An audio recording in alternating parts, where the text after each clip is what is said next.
third-person POV. Sahara's gaze remained cold despite that she was being seen through by the Alpha King, who had a smug look. Yes, I regained some of my memories. That's why you should stop trying to capture me. Even if you can capture me, you won't ever bring back the life of your wife. After all, she had already been long dead. Sahara coldly said while looking at him. Drake, on the other hand, was slightly stunned when he saw that the Alpha King and Sahara knew each other.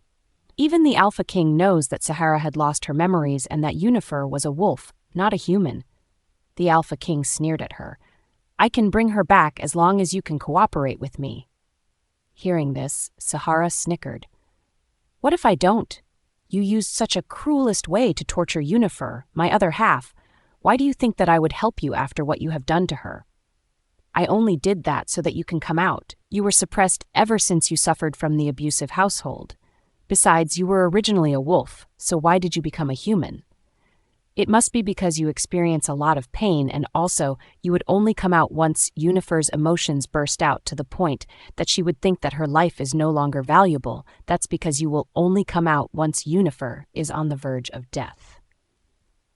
The Alpha King coldly said, as if he wasn't guilty of his crimes. He looked cold, and the way he spoke out those words was as if it was a natural thing. Sahara, who already knew his nature, didn't get angry. Instead, he looked at him with a bit of sympathy. You are a pitiful creature, aren't you? Sahara softly said while smiling at him. Then, before the Alpha King could say anything, she cruelly added, Have you ever thought that the reason why your wife can't stand with you and rather would just love someone else is that you aren't deserving to be loved at all? With your merciless personality, ruthlessness, cruelty, and even a rapist like you would force himself onto your dead wife. Do you ever think that once she would rose from the dead, she would run into your arms and embrace you tightly after what you have done? Is killing and destroying an innocent life make you happy? Do you think you're worthy? Alpha King's eyes narrowed as his face darkened from anger. The hand that was holding the hilt of his sword trembled, and the veins on his forehead throbbed, looking at Sahara with fury and anger as if he can't wait to slit her throat. Don't you dare push your luck! How dare you say that to me, an Alpha King? I was born in this world to become an Alpha King. I was born to rule the people and this world. Who are you to say that to me? The Alpha King angrily shouted while he appeared in front of Sahara and was about to attack her with a sword, when the wounded Drake appeared in front of the Alpha and kicked him in his stomach, leading the Alpha King to fly a few meters away, and his body slammed at his throne. Blood splurt from his mouth as he was coughing. He didn't see that coming, especially since the one who just kicked him to the point that he was wounded was now other than his child, the son of his beloved wife. The son was born because of force. None of the other alphas could kick him like this, nor even can wound him, but Drake was able to do so. It could be said that Drake was already on par with him. Who knows, maybe in the future, Drake would become more powerful than him. Sahara clicked her tongue and walked towards the Alpha King's throne while holding the weak Kale in her arms. She let out a mockery laugh. Did you see that, Arthur? There is someone who will become more powerful than you. Your time had already come to an end, and your title as an Alpha King is slowly passing to your son Drake. He overpowered you. How does it feel to be kicked and be replaced by your son that was born from the woman you've forced? Sahara let out a mocking laugh while looking at the Alpha King, who kept on coughing out blood while he was being pushed by Drake, who mercilessly beat him. However, even though the Alpha King was beaten until he was covered with his blood, he was still laughing madly as if he didn't care about the wounds on his body that were constantly healing. Who cares about that? As long as I can bring my wife back, everything is all right. Everything will be back to normal. Alpha King roared, and his face was filled with malicious intent when he remembered his wife, and he looked at Sahara with greed tampered in his eyes. Sahara couldn't help but sigh. You won't be able to bring her back. She can't rise from being dead. It had been so many years that she was buried underground. Besides, things won't go back to the way it is. You've killed thousands of innocent lives in your hand just for the sake of your sacrificial ceremony. You can't bring her back anymore. When the Alpha King heard this, his face reddened as he was enraged. "Shut the fuck up! You can bring her back! Bring her back right now!"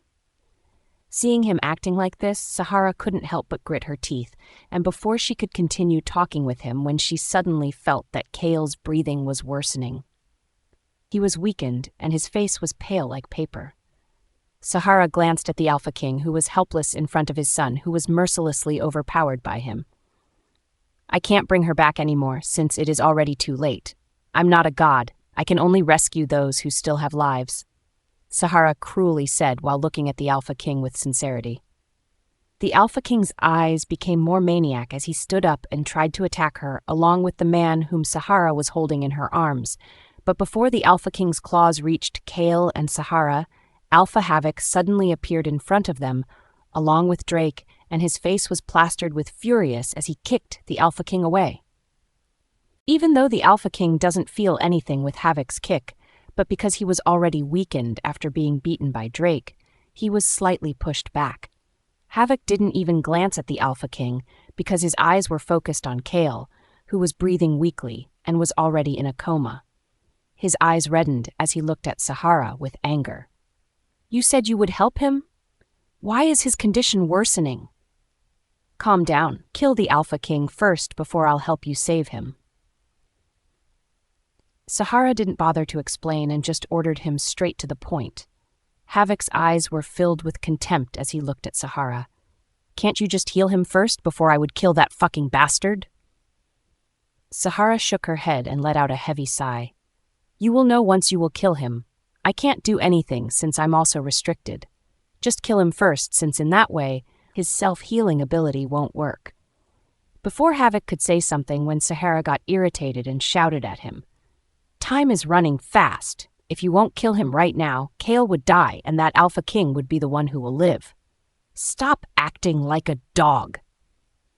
Sahara angrily shouted, making Havoc grit his teeth as he turned his back and rushed his way towards the Alpha King, along with Drake, who was fighting with the Alpha King. Sahara, on the other hand, became a bystander who was watching the whole show. Although her hands were itching to fight with the Alpha King, especially since she yearned to fight against the strongest, but since she was holding Kale and can't bring him down because it was inconvenient, she doesn't have any choice but to watch them fight. The sound of the sword clanged when it met the other sword. Havoc, on the other hand, dodged the attack when the Alpha King was about to kick him away, and because Havoc was furious, his attacks were more fierce than usual, as if he couldn't wait to kill the Alpha King. While Ishid and Lawrence were also busy fighting against the subordinate of the Alpha King, they were also heavily wounded, and there it could be seen on their faces that they were already tired from fighting for almost 4 hours. It was also the same with Drake and Havoc, who joined hands to take the Alpha King down. "You unfilial son! How dare you try to kill me?"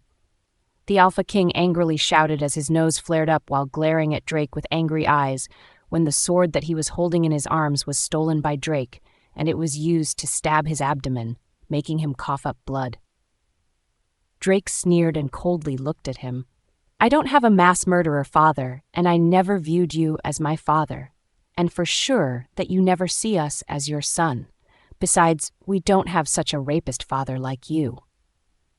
After he said that, he coldly stabbed the sharp-pointed silver metal and stabbed it in the Alpha King, who happened to be sitting on the throne and was trapped by Drake. The Alpha King looked at Drake with disbelief as he could feel his strength gradually weakening. "You son of a bitch! How dare you kill me? I'll curse you! I'll curse you that you will never achieve the happiness that you want. Go to hell!" The Alpha King angrily shouted with all of his might, but Drake was just looking at him as if he was looking at a dead person. Then, before the other wolves who were loyal to the Alpha King could save their king, Drake had already stabbed the Alpha King again, making the Alpha King groan from the pain as his eyes weakly closed. It wasn't until he was finally killed by Drake that they dared to breathe properly. Then, Havoc immediately glanced at Kale and Sahara after the Alpha King died. Guessing what he was about to say, Sahara had already moved forward towards the corpse of the Alpha King that had a hole in his heart and was stabbed by Silver. Then she glanced at Havoc and gestured to him. Of course, Havoc immediately comes over even though he seemed to be treated like a dog by her. "Hold him first," Sahara ordered and handed Kale in his arms. After a while, Sahara's sharp claws were visible in the naked's eyes as she stretched her hands and dipped her claws in the Alpha King's heart and took out something. Their eyes widened, especially Havoc and Drake, who was watching the sideline. It was a small coin-like, but it had weird symbols carved on it. "What's that?" Drake curiously asked while he leaned closer to Sahara. Oh, right. Drake had already become the Alpha King, so his aura became even more powerful. Sahara looked at him, then she gazed at the coin that she was holding. "It's an ancient symbol. It originally come from my clan in the past, and this was what my grandmother had given to our clan. Its use is to restore the life of someone who was on the brink of death. It will only activate if it was offered with blood by our clan, and the blood's owner must be sincere and also have a relationship with the one whom they want to save from the brink of death." Sahara patiently explained as she wiped the coin-like and even took out the small bottle of alcohol that she prepared in her pocket and covered the coin-like with alcohol before she nodded her head in satisfaction. She stood up and walked towards Kale's direction and felt his pulse. She sighed in relief after seeing that his pulse is still alive. She then ripped Kale's shirt, making Havoc's eyes narrow as he was solidified. Before he could say something when suddenly, Sahara put the coin-like on top of Kale's chest where the direction of his heart was. Then suddenly, she took out a sharp dagger that she was hiding and slit her palm, letting her blood fall on the coin-like. Drake, who was watching the whole scene, and even Ishid and Lawrence, who finished slaughtering the wolves, stiffened when they saw the scene. Suddenly, the atmosphere became terrifying to the point that it was suffocating. "Third person, Pav? What are you doing?" Lawrence and Ishid's loud voices exclaimed from Sahara's behind. When Sahara heard their voices, she didn't bother to look at the two, and his eyes were just focusing on letting her blood fall on the cold like ancient symbol that was placed on top of Kale's pale chest that was slowly dyed with Sahara's blood. Even Drake and Havoc, who were watching the sideline and already know what was going on, still couldn't help but feel surprised when they saw Sahara's cold eyes slit her palm and squeeze it so that her blood would fall. Before Lawrence and Ishid could stop Sahara from letting her blood fall, they were stopped by Drake. "Don't move. Don't disturb her. She will get angry if you dare to disturb her." Drake calmly said that his eyes were filled with contempt and grievance after seeing that she hurt herself again. Lawrence and Ishid's brows furrowed as they looked at Drake, who already had a strong aura. The same aura of an Alpha King. He was even much stronger than the previous king. They even forgot to congratulate him because they were focused on what Sahara just did and what was up with the pale Kale that was carried by Havoc. Why does Sahara need to use her blood for him? Seeming to see what they wanted to ask, Drake softly explained it to them in detail. "She's doing that since she wanted to save the Omega Kale. Don't worry, I know that Sahara knows herself the best and won't let herself get hurt. She might already have expertise in this area. Although it's hard to bear seeing her hurt her body just now, let's just endure it for a little longer. She will be fine."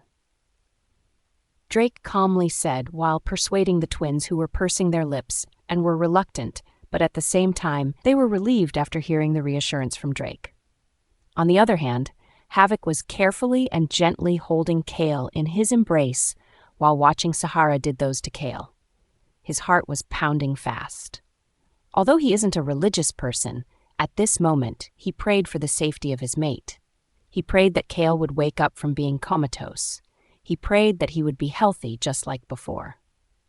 Although they were being arranged by their family, especially since Kale was being forced by his family to be with him, especially after knowing that his mate is Kale, at first he was dissatisfied and disgusted by what they have done.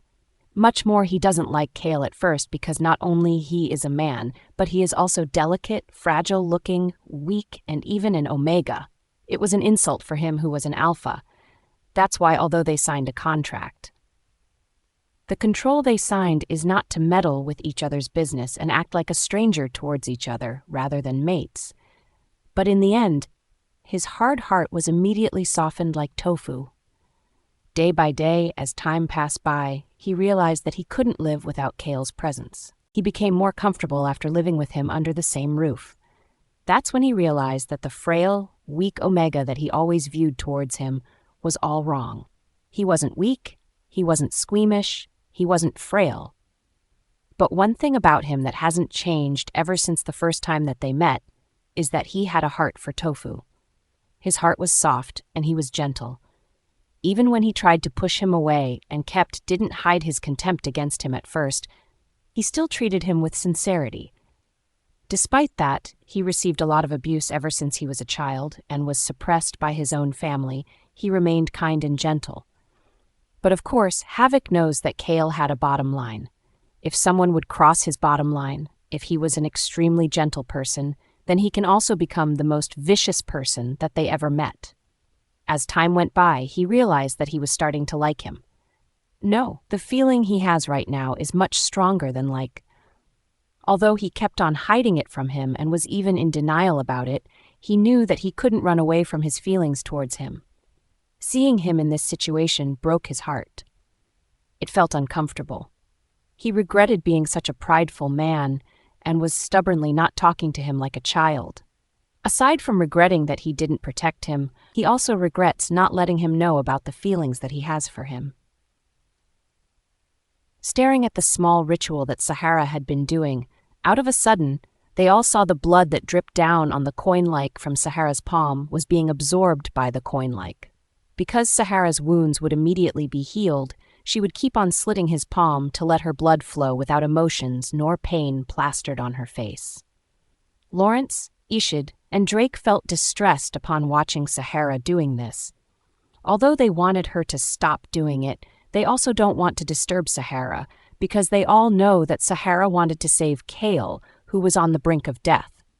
The Kale whose back had a large hole and such a scary wound on his back after receiving the attack that wasn't supposed for him. In the end, the triplets just pursed their lips and gritted their teeth. Sahara kept on slitting her palm, which would immediately heal for almost 10 minutes. The coin-like kept on absorbing Sahara's blood like a sponge. It almost took 10 minutes until the coin-like suddenly stopped from absorbing her blood. Sahara took away her palm, which was already healed, and stared at the coin-like. Even Havoc felt breathless when he was staring at the coin-like, hoping that it would do something miraculous.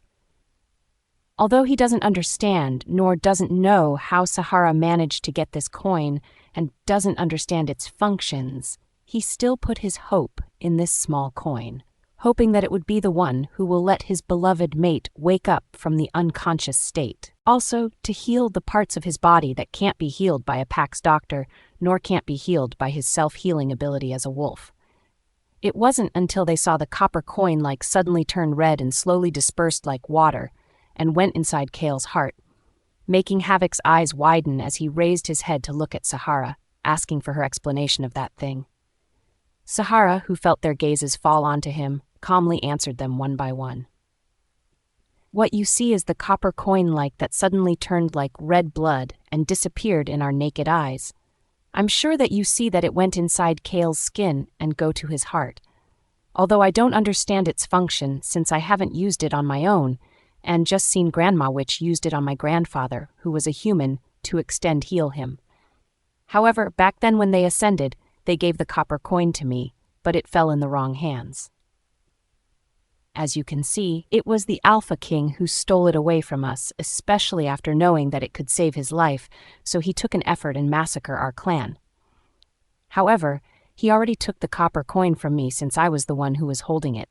He almost killed me, but he didn't succeed because, well, I still don't know why, but my soul split, but we live in the same body, and that is what you called Yunifer. It was my other half, my other soul. Maybe it was already destiny's work since she became human, while I became a wolf. It just happened that both of us lost our memories. We turned into a child and were found by our so-called mother, which is Silda. She found us in the forest when we were a child, and it just happened that she wanted to have a child with the one she got a one-night stand with, which is our so-called father. However, what Silda didn't know is that man can't give her a child no matter how much semen he would spurt inside of her in that one-night stand. Because Silda was attracted to him, she planned to make a fake pregnancy, and it happened that she found us. She deceived Mr. Sarmiento, our so-called father. That happened. The four of them got a bad life with each other. The two of them received the karma while the other two who was the victim were helpless. It was such a complicated love. Then Sahara stared at Havoc, who was also stunned by what she said. She didn't mind it, and instead, she added again. Before my soul was split into two, I almost killed the Alpha King. I managed to harm him in his heart. He was already in the bryon of his death, but after knowing that he would die, he used the copper coin and threatened me to give my blood and let it activate. I was helpless and wasn't strong enough back then, so I obeyed, especially since he promised not to kill me and the remaining children who were still alive in our clan. But in the end, I was betrayed. He tried to kill me after using the copper coin. When Lawrence, Ishid, and Drake heard this, their eyes darkened and they suddenly regretted their actions, especially Drake about why he immediately killed the Alpha King when they could just give him a torturous and cruelest way of making someone in pain the point that they wanted to beg. Only Havoc had complex emotions. Then, will he wake up? Sahara stared at his worried expression and solemnly nodded his head. Don't worry, the copper coin will do its job. Just hurry up and go back home so that you can lay him down on a soft bed. When Havoc heard this, he thanked her with sincerity before he rushed out of the Molive mansion to go back to his mansion just as per what Sahara said. The trio approached her from behind as they all squeezed her and hugged her tightly. Are you okay? Is your palm hurt? They all asked in unison while looking at Sahara. She smiled and shook her head. No, I'm fine. Besides, it was just a small wound. Small wounds? That was small wounds? The trio wanted to shout, but they suppressed their feeling. Instead, Lawrence was the second one who asked the question. Why did the previous Alpha King want to choose tomorrow's date to save his wife and bring her back to dead? Why didn't he do it when his wife was still breathing, even if it was just a weak one? Sahara sighed after hearing his question, and she lightly answered, That's because the Alpha King had used it in his heart. The copper coin-like would stay inside their new shelter for at least 17 years and would come out after 17 years.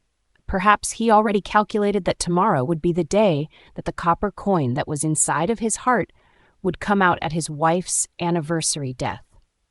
Then, that means that Kale has to carry the copper coin inside of his heart? Aren't you reluctant, especially since it was the only moment that your grandmother had given to you? It was Ishid who asked with curiosity. Sahara shook her head. It doesn't matter, and besides, it would only take 17 years before it could come out from Kale's body. I have no problem in lending it to him, since he needs it very much. When Sahara saw that they still have something they would like to ask, she chuckled and hugged them back. Let's go back to Havoc's mansion first. When they heard her mention Havoc's mansion, their brows furrowed as they showed tantrums, even though they were already a big man. Why are you mentioning his mansion again? Do you like his mansion that much? They all aggrieved asked, making Sahara sigh. Silly, my brother was there, of course. I have to be there too. Yunifer's pove. When I already gained control of my body, I stretched out my body, which was feeling a bit sore. Maybe it was because of holding Kale in her arms, and besides, just like Sahara, who already regained her memories, I also regained some of our memories. I never thought that this revelation was too shocking. So that was the reason why I seemed to be inseparable from Sahara, and she even felt the same way to the point that she would always call me her precious darling. It was because we are one. However, who would have thought that I was also involved with the dramas, which was why I was being targeted by the Alpha King, all because of my blood, that could activate that coin-like ancient symbol, or so whatever it is. I let out a heavy sigh just thinking about those things, especially that the mother who always abuses me wasn't my biological mother, while the father that also viewed as my biological father wasn't also my real father. It was like I just experienced a reborn who remembered her past life. Almost a week had already passed ever since the Alpha King had died and was cremated while Drake became the new Alpha. He had been busy with his siblings who also helped him in handling the affairs of the packs for a week. Now, They took a break and accompanied me to visit Asher, who was still in Havoc's mansion.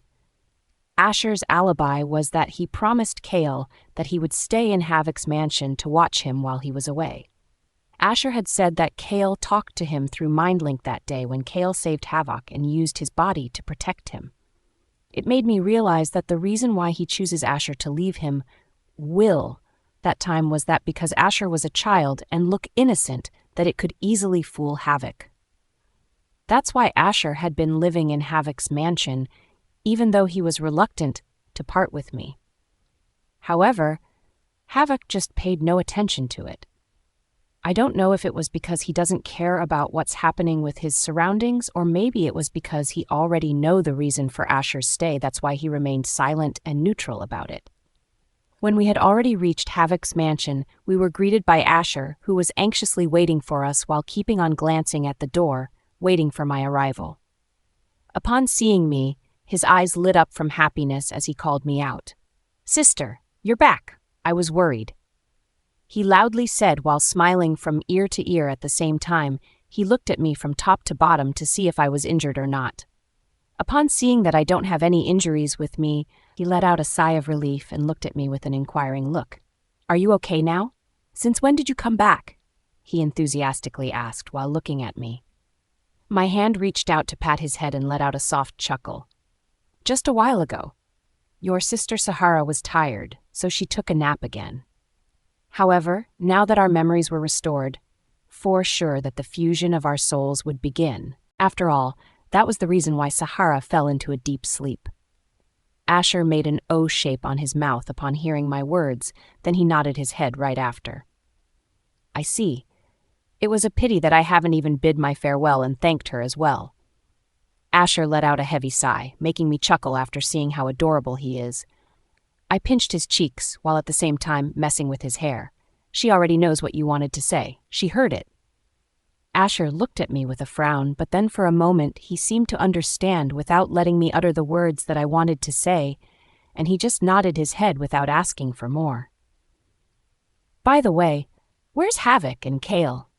I have something to say to them," I asked while looking at my surroundings. Lawrence, who was behind me, was the one who spoke with a soft tone while looking at me with those affectionate eyes that almost melted my heart. "They are in Havoc's master bedroom," Lawrence said while smiling at me. I nodded my head at them before I went to Havoc's master bedroom. Before I went in, I knocked on the door.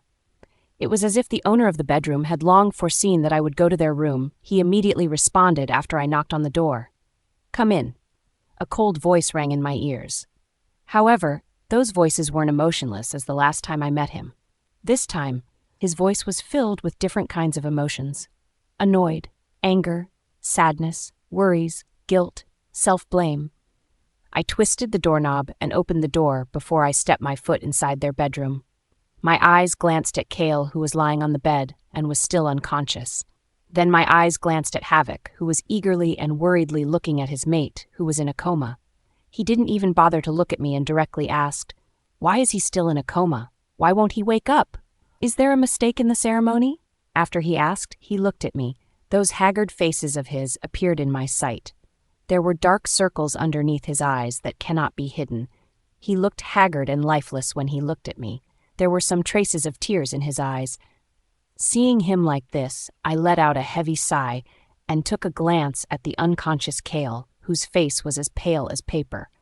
"Don't worry, he will wake up soon," I said while trying to comfort him even though it sounded awkward. And when is that soon? I can't bear it anymore. It had been almost a week ever since he was unconscious. I'm afraid. I don't even dare to close my eyes because I was afraid that he would ascend to heaven while I'm sleeping. His voice quivered as tears started to form in his eyes while tightly holding Kale's hands. "I know that comforting you right now is useless. However, you have to believe me that he would wake up sooner or later. You can take a nap. I'll guard him. I'll just wake you up once he wakes up. You don't want him to see you in this state, right?" I calmly asked while looking at him from top to bottom, just when he was about to shake his head to disagree with me, but I immediately interjected, "Go on, I'll watch over him. Just take a rest." Although werewolves like you, who were an alpha, can survive for weeks after not sleeping, you still need to rest, or else you would also drop dead. What if Kale woke up and found that you exhausted yourself to death? For sure that he would blame himself, I said while trying to convince this stubborn mule. In the end, Havoc reluctantly nodded his head as he went towards the left side of the bed and fell asleep, but his hands still held Kale's hands tightly. It was as if he can't rest assured if he can't feel Kale's presence. While glancing at him, I let out a relieved sigh after seeing that his breath was even and he fell into his dreamland. Suddenly, I heard someone's voice talking to me from behind. It seemed that he was already asleep. How did you convince him? When I looked back, it was Lawrence who had a gentle smile plastered on his face while looking at me with adoration. My lips couldn't help but curve up and I answered him, just convincing him that Kale won't like it if he acted that way. Hearing this, Lawrence let out a soft chuckle as he walked towards me and hugged me from behind. We missed you very much. I miss you so much, he said with aggrieved while burying his head in my neck, inhaling my scent. I couldn't help but chuckle as I patted his head. I missed you too. It has been 2 days ever since we didn't see each other. I know, we were too busy dealing with the packs. I never thought that it was too exhausting, he complained with a soft tone while kissing my neck. I couldn't help but shrank my neck as I felt ticklish with his kisses. I slightly pushed his head away from my neck to stop him from kissing, which made him pout. Stop messing around. Kale already woke up. As soon as I said that, Kale, who just closed his eyes after seeing such a lovey-dovey thing in front of him after he woke up, flinched as his eyelashes fluttered and looked at me. How many? He stopped from talking when he heard how hoarse his voice is. I glanced at Lawrence. Go get a bottle of water. After I said that, Lawrence reluctantly go downstairs to get a bottle of water. I sat on the chair that was next to his bed and smiled at him. How are you feeling? Kale, who had just woken up, still had a hoarse voice after sleeping for so long. Then he smiled at me. I'm fine. My throat just felt dry. After he said that, Lawrence already appeared in front of us with the bottle of water and handed it to Kale. He sent out thanks to Lawrence before he opened the lid and drank it. Just when he was about to move his right hand when he found that it was chained tightly by someone, he looked down and found that it was Havoc's hand that was clenching tightly on his hand, as if he was afraid that he would disappear. Then his eyes glanced at his haggard face and couldn't help but feel distressed. How long was I asleep? Kale asked while he also looked at his body, as if he was trying to find the hole that the enemy did in him. When he saw that there was none and he was already healed, he couldn't help but smile in gratitude while looking at Yunifer. You've been asleep for almost a week, and your mate didn't even dare to close his eyes for fear of missing you. I promised to wake him up if you woke up. Just when I was about to wake Havoc, Kale shook his head and stopped me. No need, you don't have to. Just let him rest, Kale said while looking at Havoc, whose brows furrowed even in his dreams. I just shrugged my shoulder and didn't pursue it further. Are you okay now? Is your bother feel uncomfortable? Kale shook his head and looked at me. No, I'm fine. Did you save me? I just smiled at him and didn't answer. Instead, I asked him back. Are you happy being with him? I heard that you were forced to be with him by your family. I can help you if you want. Of course, I know that Kale had already developed feelings for Havoc, but still, as his friend, I couldn't help but feel worried about his feelings and that he might get hurt, even though I know that Havoc also feels the same way about him. When Kale heard this, he immediately shook his head and looked at me with a smile on his face. No need. I'm happy being with him, even though he's quite an iceberg and annoying sometimes. When I saw his eyes turned soft and filled with affection while looking at Havoc, I also smiled and nodded my head. Seeing that you're already fine now, I'll have to go now and take back Asher, I jokingly said while looking at him with a smile. You won't stay for days? He asked. I shook my head while smirking at him. I don't want to disturb your honeymoon phase. I'll visit you again in the future. After I said that, I couldn't help but chuckle upon seeing his pale face dyed with crimson. I glanced at Lawrence, and we tacitly left their bedroom after seeing that he was safe. When we arrived at the living room, I glanced at Ishid and Drake, who immediately stood up and rushed their way to hug me. After a while, they showed me their kisses that were filled with longing and love.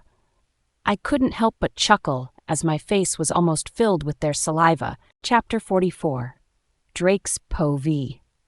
The first time that I meet Yunifer, I thought she was also a troublemaker and a bully. I could even remember when the first time that I meet her. It wasn't a pleasant memory when I met her, since I kicked her in her stomach after I saw her punch Samantha. Although I wasn't close with Samantha at that time, that I had always viewed her as troublesome and annoying because she would always try to seduce me and the twins, I was still entitled to take care of her as per what the previous Alpha King had always wanted me to do, so since he wants Samantha to be our Luna, which I always find annoying. However, I never thought that moment when I met Yunifer and kicked her. It was the most regretful thing I had ever done in my whole life. It made me wish that I could turn back the time that would stop me from doing that to my beloved Luna. I was such a jerk back then. However, as time passed by, I started to realize the meaning of love. Yunifer is my definition of love.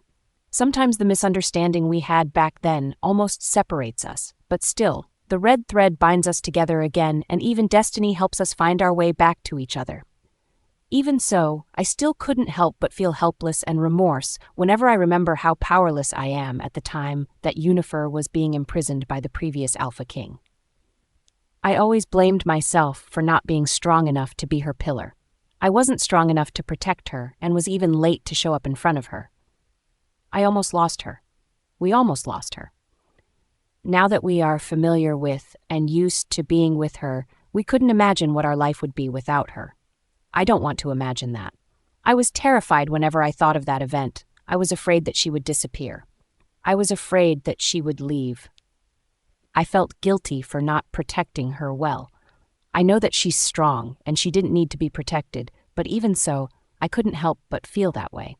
I wanted to protect her, to be her umbrella when the rain falls. I wanted to be her pillar that she can always depend on.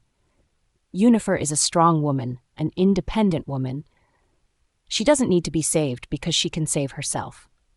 But what can I do? I'm drowned by these feelings, and I wanted to serve her well, protect her, and love her for the rest of my life. She's my mate after all.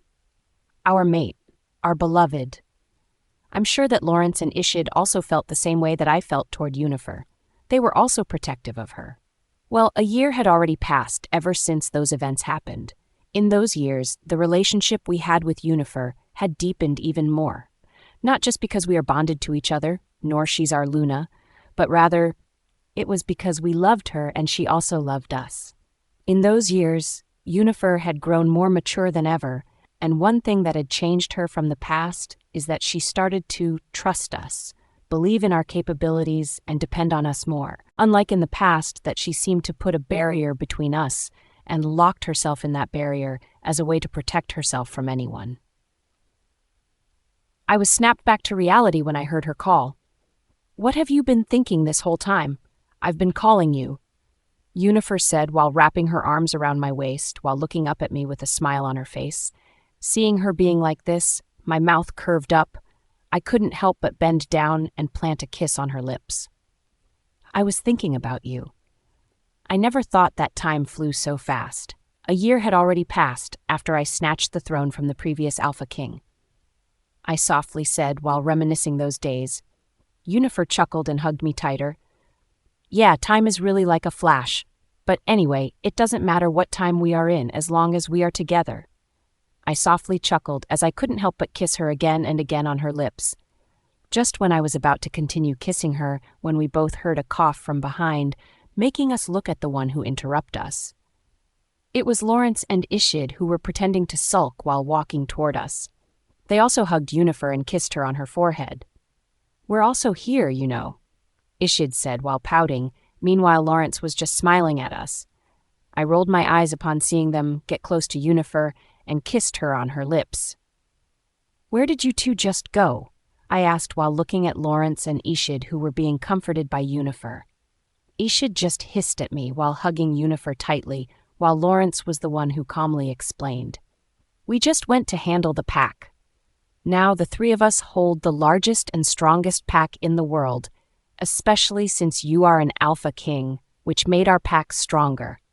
Since we have thousands of wolves under our pack, we just went there to survey everyone to maintain our pack. For now, they were training.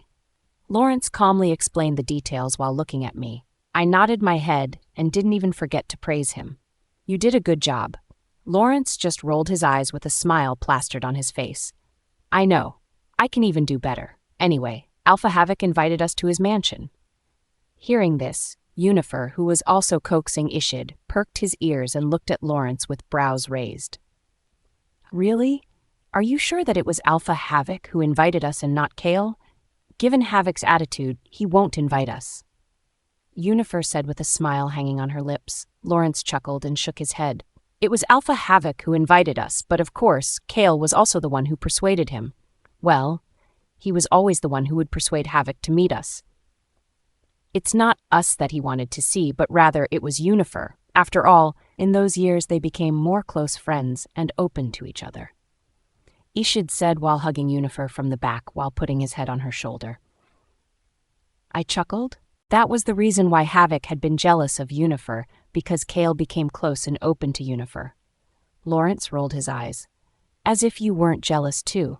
Your eyes were glaring straight at Kale when you saw Kale hugged Yunifer, and they were talking to each other, laughing and telling their experiences and so on. Ishid also snorted. Don't talk as if you weren't jealous too.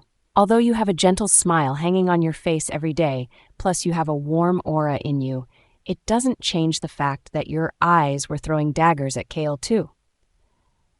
I also rolled my eyes and was about to tell Ishid that he was also jealous too, but Ishid cut me off and honestly confessed. Of course, I was also jealous at that time, especially that he got Yunifer's attention. But anyway, I just accepted it along the way since Kale doesn't have any friends that he can comfortably talk to other than Yunifer. Although I was reluctant and was jealous too since I also want Yunifer not to get close with others. She has her life, her privacy, and it's her choice to interact with others.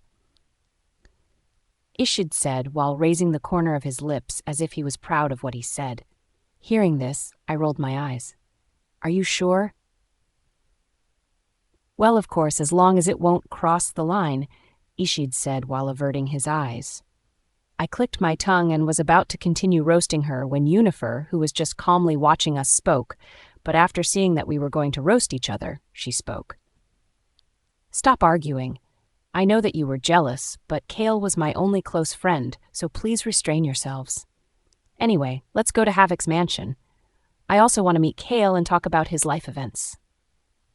Yunifer said while looking at us with a serious gaze, making us nod our heads upon seeing the way she looked at us. By the time that we got to Alpha Havoc's mansion, Yunifer had already dashed out from our sign and went towards Kale, who was beaming with happiness upon seeing Yunifer. When I looked at Havoc, although he was silent, his face was sullen and his eyes didn't even leave Kale, who was happily hugging Yunifer as if he was a child who was given a lollipop. When I looked at Kale, whose hands were on Yunifer's shoulder, I let out a sigh and decided to look away. Although we all know that Yunifer loved us and only sees Kale as her brother, honestly, jealousy can't easily get rid of, even though you trust the person you love. After all, we are a creature who is selfish and only wants that person to see us and belong to us. But at the same time, we wish for the happiness of the person we love. We hate to see them cry and we love to see them laugh. That's what I felt towards Yunifer. As long as she is happy, then it's fine, and besides, I trust her more than anyone. I let out a sigh of relief after seeing Yunifer's smile while excitedly talking to Kale, who was also excited after not meeting each other for a month. I saw Havoc look away from them and looked at us, then scowled. What the hell are you doing here? I also scowled upon seeing him. You invited us. I only invited Yunifer. He immediately retorted. But I'm Yunifer's mate.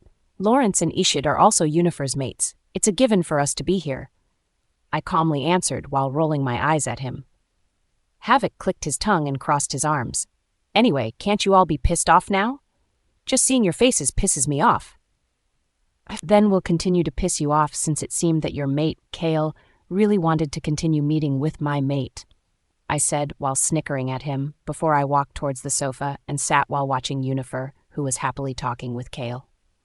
How are you these days? It's been a long time since the last time we saw each other and talked to each other. I have a lot of things to say to you. Kale said with excitement flushed on his face while talking nonstop to Yunifer. Why didn't you visit our place too?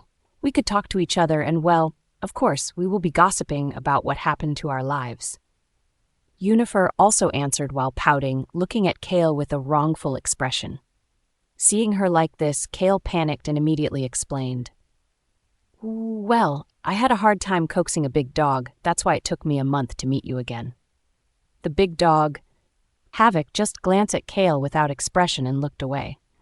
When Yunifer heard this, instead of being wrong, she just laughed in the end and patted Kale's shoulder. It's fine. I also think that you didn't manage to visit me because you're raising a big dog in your home. Yunifer teasingly said while looking at Kale, whose cheeks were flushed and dyed in crimson. Stop it. Didn't you say that you have something you want to tell me? Kale immediately tried to change the topic while he cleared his throat and disregarded the flush on his face. Yunifer stiffened, then she let out a soft chuckle while softly nodding her head. While pretending to not listen to their conversation, I took the cup of tea and started to drink it. Lawrence and Ishid were also doing the same while pretending not to listen to their conversation, but their ears were perking up. My mouth quirked up and was about to gulp the tea when I heard Yunifer's voice that spoke the next words, which made me spurt out what I drank. Well, I'm pregnant. I'm 4 weeks pregnant. All three of us, Lawrence and Ishid, who were also shocked upon hearing Yunifer's revelation, glanced at her with widened eyes.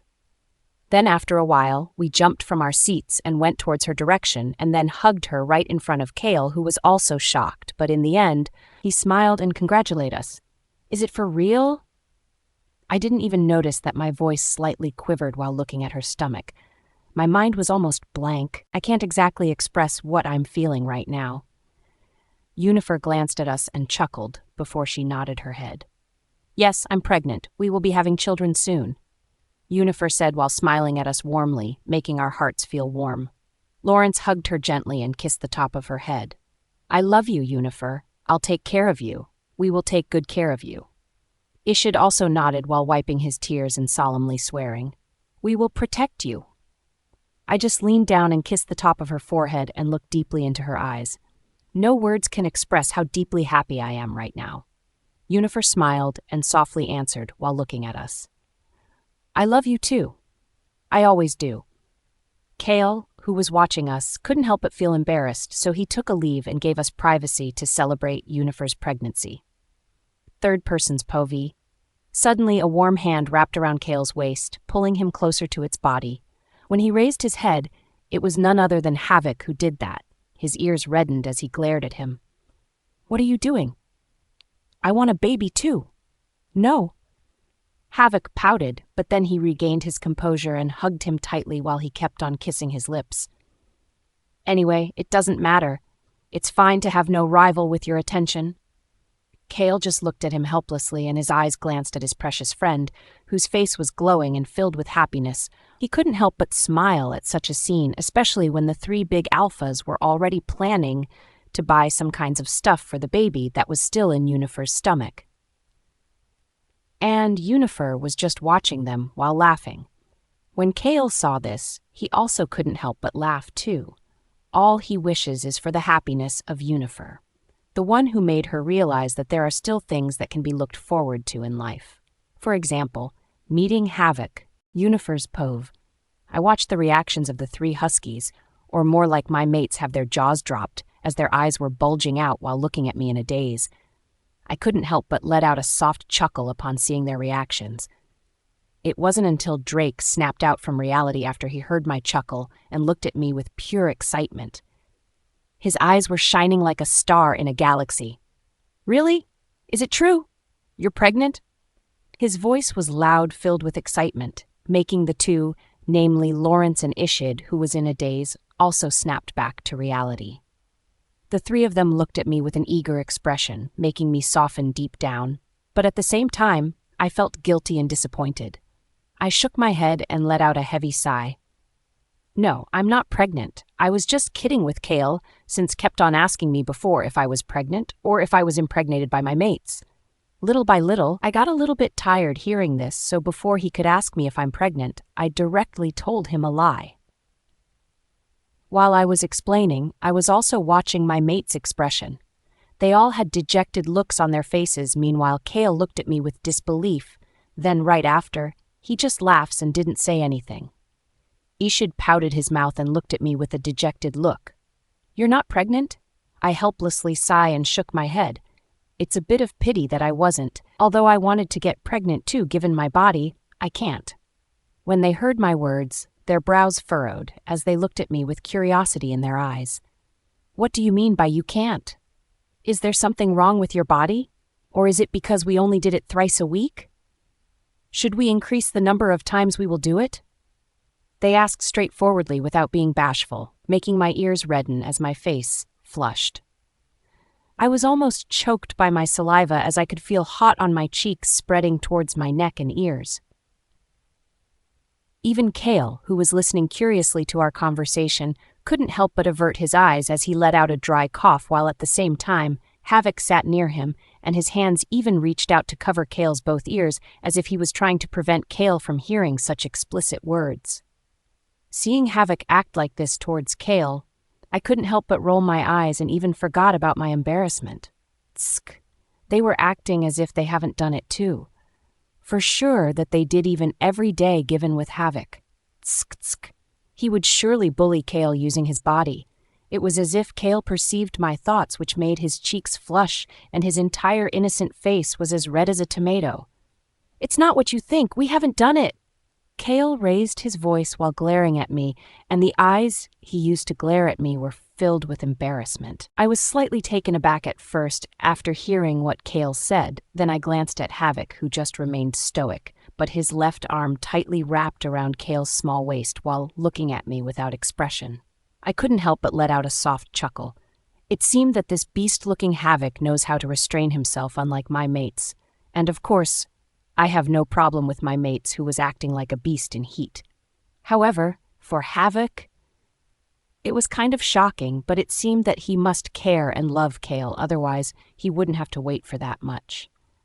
He didn't ask for anything from his mate, Kale, and just willingly stay with him and protect him. I didn't even notice that the corner of my mouth was raising and was smiling from ear to ear looking at them. I snapped back from reality when suddenly Drake dragged me out of my illusion. Should we do it every day so that you can get pregnant? Drake asked with a tone that was filled with seriousness. I turned my head and him and couldn't help but roll my eyes. I told you I can't get pregnant. Can you tell us why? It was Lawrence who was speaking softly while looking at me gently, as if he was waiting for me to reveal the reason why I can't get pregnant. They were curious. Even Kale was curious too, and all of their eyes, except for Havoc, who was just staring at Kale, looked at me with eyes that were filled with curiosity. I let out a heavy sigh before I answered, honestly.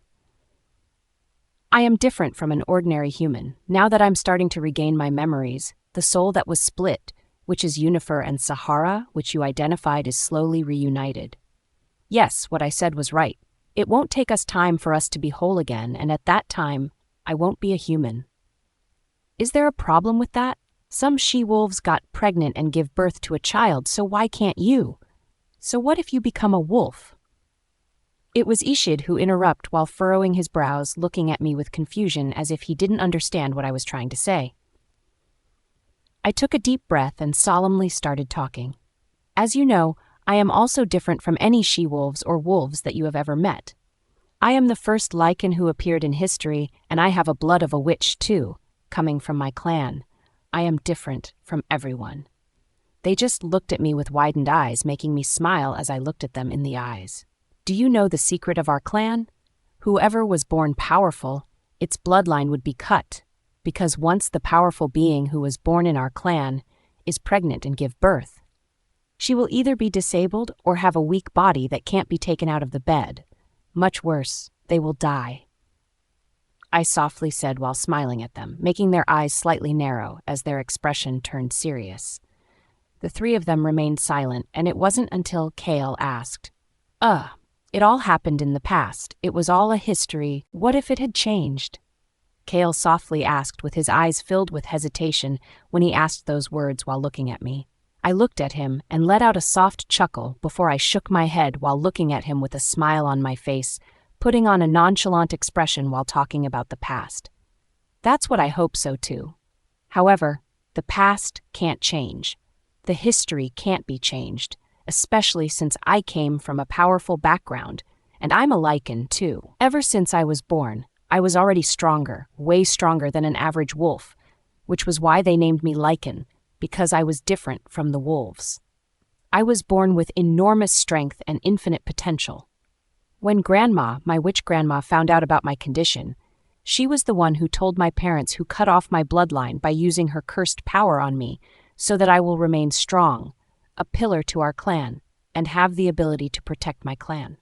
Only by cutting my bloodline, I will remain strong, because the moment I will get pregnant or give birth to my child in the future, it will be my child who will suck my strength, and of course, I will die in the end.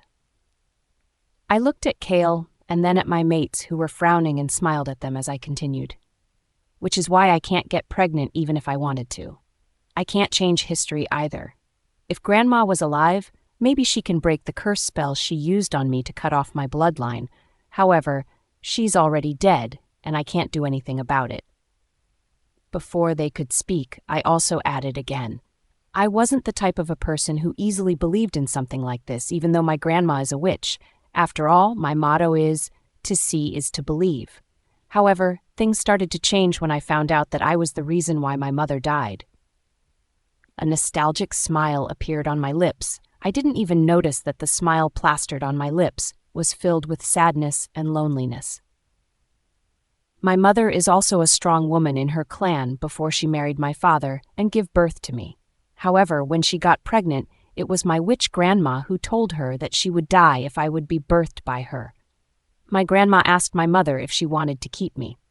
And no matter how hard my father tried to convince her to abort me, because he was afraid that he will lose the woman she loved, but my mother remained stubborn and still decided to keep me despite that she knew she's going to die if I will be born. When she managed to give birth to me, she didn't die, which made my father glad. It was just that my mother became a sickly person who couldn't go out and always stayed in her bed. It wasn't until all of them died that the previous Alpha King killed them. He took away the precious people that I owe, that I love, and whom I wanted to protect. They are the only reason why I persist to train and make myself stronger, even though I hated training. Yet, the people that I wanted to protect were already gone before they could see me protecting them, and became the strong person that they wanted me to be. I didn't even notice that tears kept on falling on my cheeks while I still had a soft smile plastered on my lips. It wasn't until a hand reached out and wiped my tears that there was even someone who hugged me from behind. We will be here with you. We will be your pillar from now on. Yunifer's Pove. A smile formed on my lips, a genuine one, as I glanced at the three whose eyes were filled with worries while they were comforting me. I couldn't help but feel warmth around my heart. The kind of warmth that I long for. The kind of warmth that I never experienced ever since my family died. Then we will not gonna impregnate you, Ishid solemnly said while his face was filled with seriousness. I couldn't help but let out a laugh as I teased him. Then that's good. You all should stop sleeping with me, least to impregnate me. When they heard this, they immediately shook their head and answered hurriedly. No way, that's not going to happen. They disagreed while pursing their lips. Seeing them like this almost made me look at them as if I were talking to a child. Tsk! What a big baby. I'm going to get pregnant if you three kept on doing that 4 times a week. Although I'm strong and I admit that, however, I can't keep up with your stamina. Can't you restrain yourself a bit? I'm going to die due to excessive exercise. I couldn't help but complain to them, who was looking away. They looked guilty of their past actions, but they still want to refute me. It wasn't until Drake spoke while looking at me straight into my eyes. It was just that the words that come to his mouth didn't match his face. "There's no need for you to worry about getting pregnant. We will use condo." Before he could continue his words, I immediately pinched his lips and glared at him. "Do you want to sleep outside tonight?" I coldly smiled at him while my eyes were glaring at him. He immediately shut his mouth and shook his head immediately, as if he was telling me that he will shut his mouth now, and there was no need for me to kick him out of our room. I rolled my eyes at him and glanced at Kale, who was looking away, and I could feel his awkwardness, making me also feel embarrassed. I retracted my hand from shutting Drake's lips and faced Kale. "By the way, are you doing good now? Together with Havoc?" I straightforwardly asked while looking at Kale. I could sense Havoc's hostility, and its hands were tightly wrapped around Kale's small waist like an octopus who doesn't want to let his prey get away from him. Although I know that Havoc loves Kale very much, otherwise, given Havoc's temper, impatience, and personality, he wouldn't be so patient, loving, and possessive over Kale. More like, from my perspective, a beast was being tamed. Although it could show its fang and aggressive face, it cannot change the fact that it couldn't do anything unless its master, the tamer, would command him to do so. Of course, it would also act on its own if its owner were in danger. But I'm still kind of afraid that Kale was being forced, or he just accepted Havoc out of guilt or pity. After all, he was the kindest person I have ever met, and he was also trying to heal the inner traumas that he got from his family. He was still sensible and would always mind what others might say to him. He remained sensible and obedient because he was afraid of being left alone and discarded. In the past, yet I was Kale's friend, I could see his inner struggle. Even if he doesn't like something, he would just smiles and pretended that he liked it even though he doesn't. Despite being in pain, the smile on his lips wouldn't be erased, and he would pretend that he doesn't have something he had been enduring. He is good at hiding himself by creating another self of himself that his parents want him to be, and he got used to it. Although I didn't ask him about the details of what happened to him in the past, I could see through him. He was so sensitive to the point that it made me worry. I know that it wasn't just me who noticed that part of Kale. For sure that Havoc also noticed it, because he spent more of his time together with Kale, and for sure that he noticed even small details from Kale. When I look at Kale, as expected, he still had a gentle and warm smile appeared on his lips.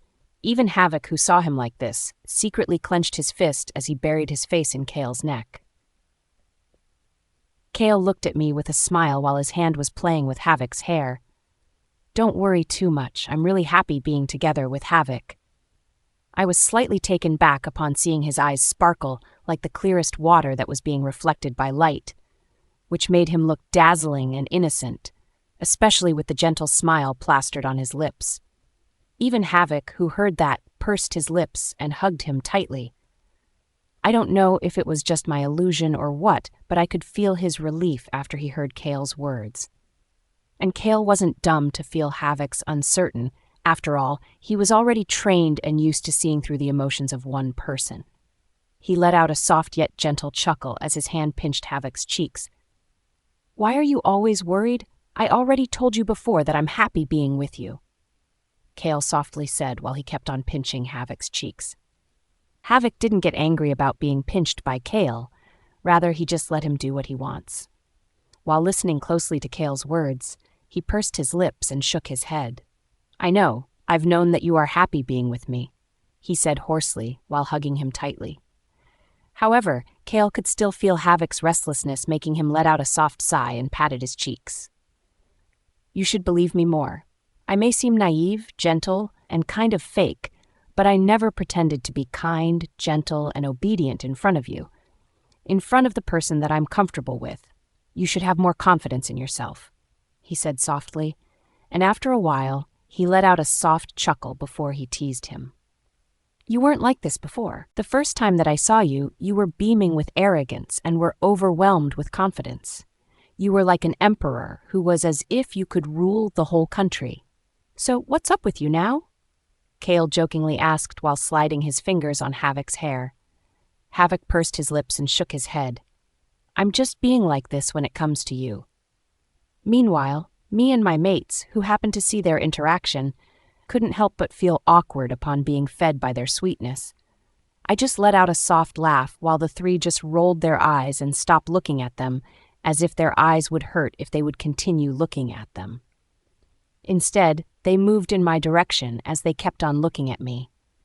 "What are you staring at me for?" I calmly asked while looking at them. "You are much more beautiful and comfortable to look at." It was Lawrence who honestly answered with a smile plastered on his lips, making me burst out a laugh. "Shut it. Besides, you all still have to fetch Asher from his school. You three can go now and fetch him, or else he would go back home alone just like what happened last time. He almost got lost just by trying to go back to the mansion alone," I said while glaring at the three of them who were reluctant to part with me. They grabbed my chin and lifted it before they kissed it fiercely. Before I could have the time to get angry, they immediately stood up and saluted me. "We will go and fetch your brother now." After they all said that, they immediately fled after the crime scene.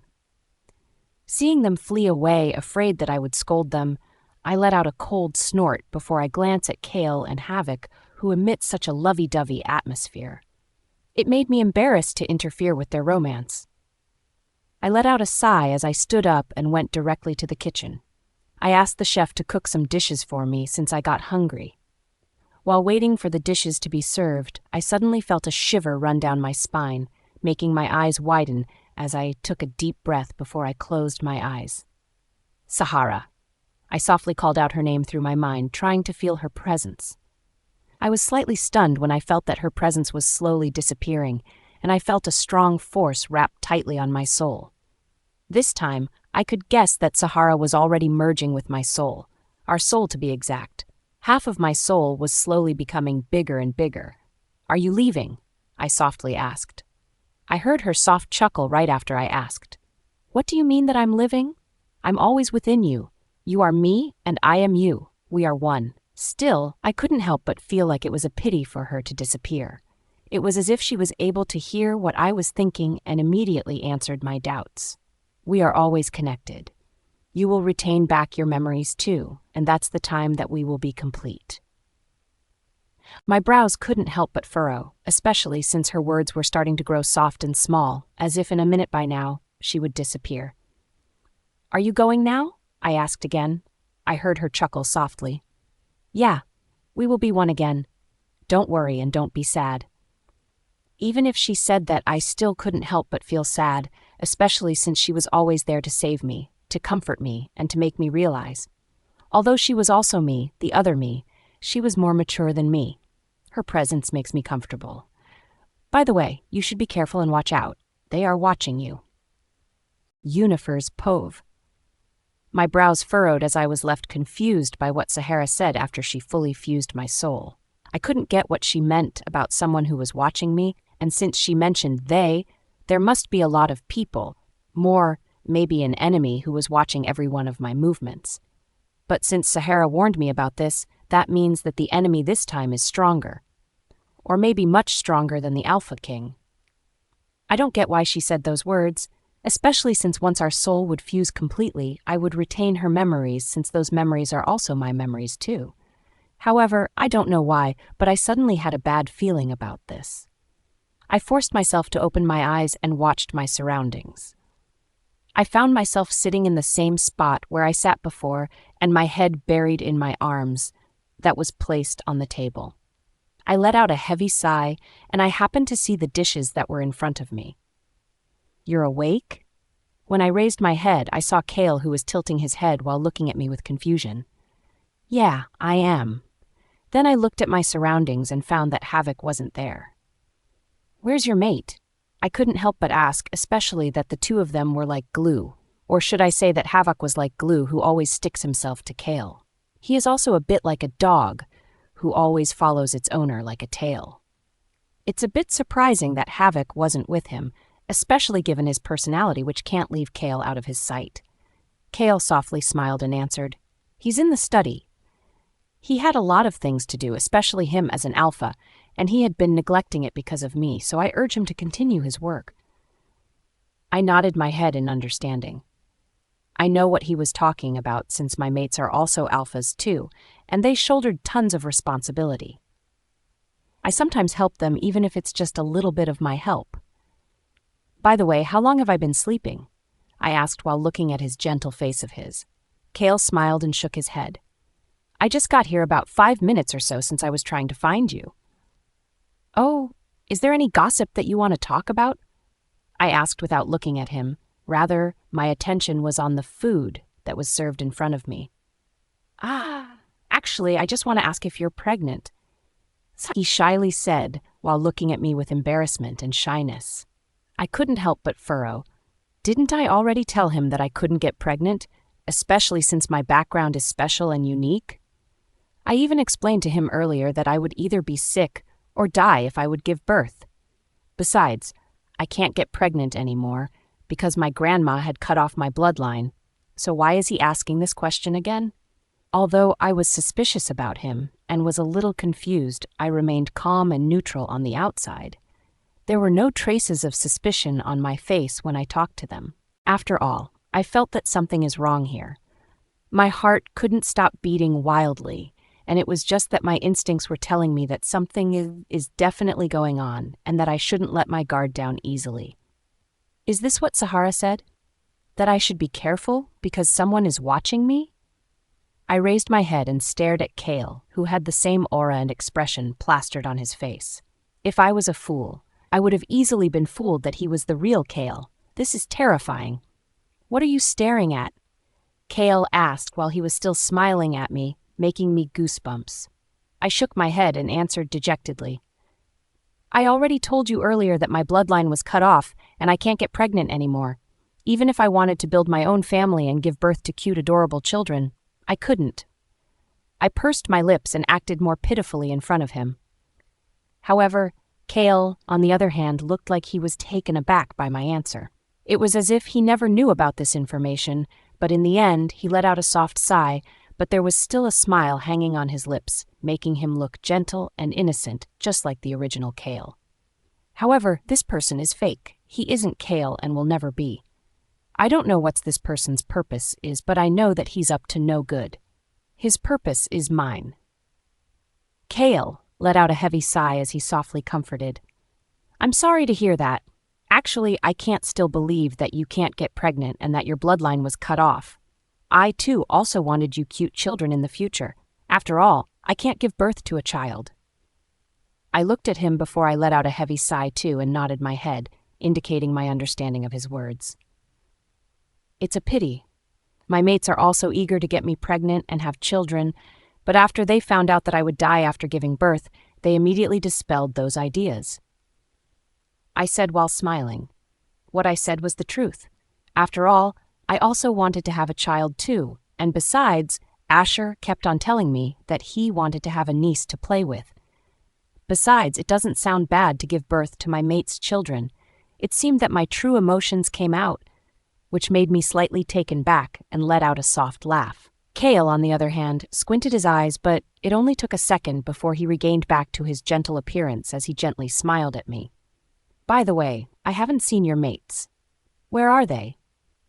He softly asked, while his eyes wandered around the surroundings as if he was trying to find the traces of my mates. Hearing his question, my eyes slightly narrowed, but in the end, I regained my composure and calm and normal in front of him. At least I won't be found out. My mates had something important to do, and I was the one who asked them the favor to do so. That's why they left early, even though they were reluctant to leave me alone here. I vaguely said with a smile on my face without telling him about their location and what they were doing.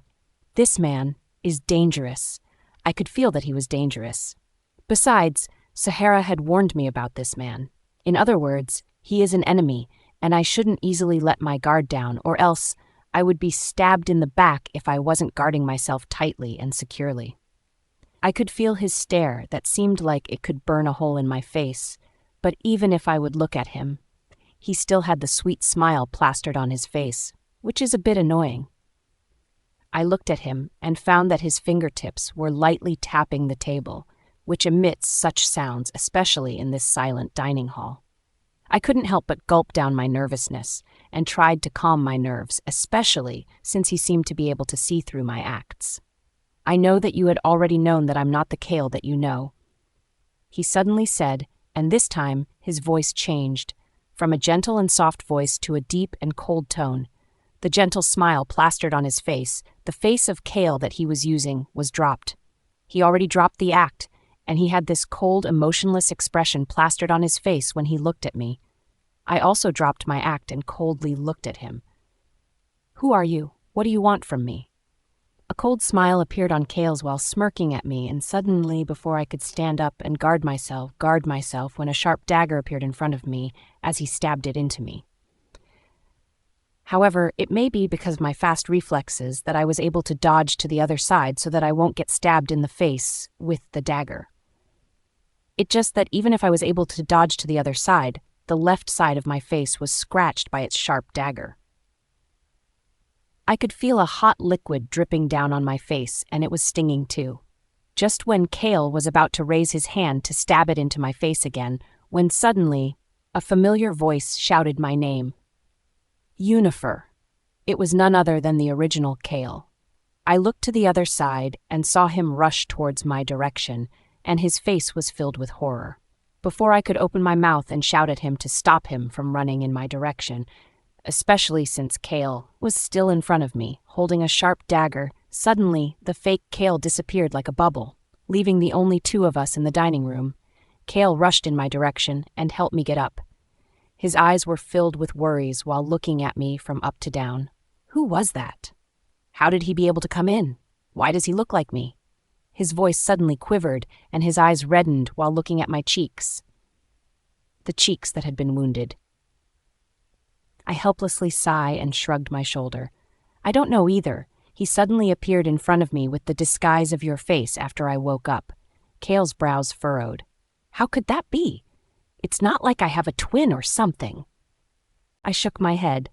It may not be only applied to that. I don't know how he managed to use your appearance, but we should let the alphas know about this.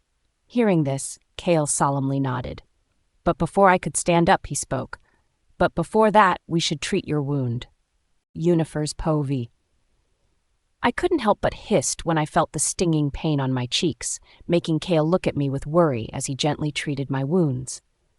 I know that he was worried and self-blaming himself for the action that he never did, just because the one who hurt me had the same appearance as him. He thinks that the reason why I was hurt was that I lowered my guard, thinking that the enemy was him just because they have the same face. I let out a heavy sigh and spoke to him calmly. Kale, I told you, you don't have to blame yourself. I had always known that person wasn't you. Although he had the same mannerisms and aura as you, I am not a fool who would easily be fooled by anyone. He wasn't as unique as you, and he can't copy your words correctly.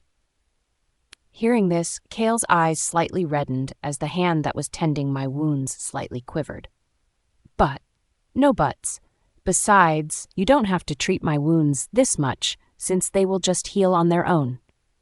I calmly stated while trying to push his hand that was tending my wounds away. Just when he was about to touch my face to continue the treatment when suddenly, we both heard a cold voice coming from in front of us. What are you two doing? When we raised our heads, it was none other than Havoc, whose face was darkened while staring at us as if he just caught his wife cheating on him. I rolled my eyes upon seeing him like this, and before Kale could explain, I was the one who spoke. There was an intruder who managed to intrude on your mansion earlier. He even dressed up as Kale and managed to attack me. What you see right now is that Kale was treating my wounds because of worries and guilt. I calmly explained as I let Kale continue treating my wounds since I know that no matter what I would do, he would still do it anyway. Besides, in this way, he would be less guilty even though there's no need for him to feel that way, especially since he wasn't the one who attacked me. Hearing this, the first thing that Havoc did was to inspect Kale from top to bottom to see if he was injured or so. This action made me roll my eyes as I wanted to say to him that I was the one who got wounded, not him, and besides, that enemy's target wasn't Kale from the beginning, even though he used Kale's appearance to deceive. And besides, I was the one who was that enemy's target. Yunifer was the one who got injured, not me. It was Kale who said while stopping Havoc from inspecting him. It was the time that Havoc stopped inspecting Kale, and instead, he eyed me. His eyes glanced at the wounds on my cheeks that are slowly healing on their own, but the blood on my cheeks dried was still visible, which made my face half horrifying. Since when did that enemy intrude? I never felt any other presence that had killing intent or bad intentions against any one of us. That's a bit weird since I've already enhanced the security of this mansion. How come he was able to get through my security without alerting me? Havoc's voice was deep and cold, while his eyes dimmed and flashed with anger and irritation. I took a deep breath as I shrugged my shoulder. I don't know how he was able to get here. One thing I know is that he is dangerous. Far more dangerous than you think. If he can break through your defense and mechanism, then he can do it again. Sahara also warned me that someone was watching me too. After I said that, I stood up firmly and looked at them with an apologetic look. I'm sorry that you got implicated in my problems. I shouldn't stay here for a bit longer. Who knows what would happen if that enemy of mine would come back to seek revenge? I calmly said while looking them in the eyes. Just when Havoc was about to open his mouth and answer, Kale was the first one who spoke while shaking his head. No, it wasn't your fault, and you don't have to apologize for it. Besides, you can stay here for as long as you want. We don't mind it, and also, you are our friend too.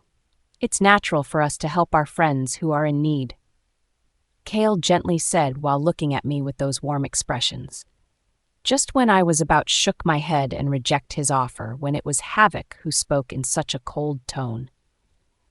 I know that your alphas are strong and had a strong pack too. But since my mate, Kale, offered to help you, then, of course, we will lend you a hand, Havoc said with a perfunctory tone. Before I could speak, I sensed a strong presence that was rushing their way toward my direction. I jolted when I felt a strong arm tightly wrapped around me, which made me relax a little, especially when I felt a familiar presence coming from them.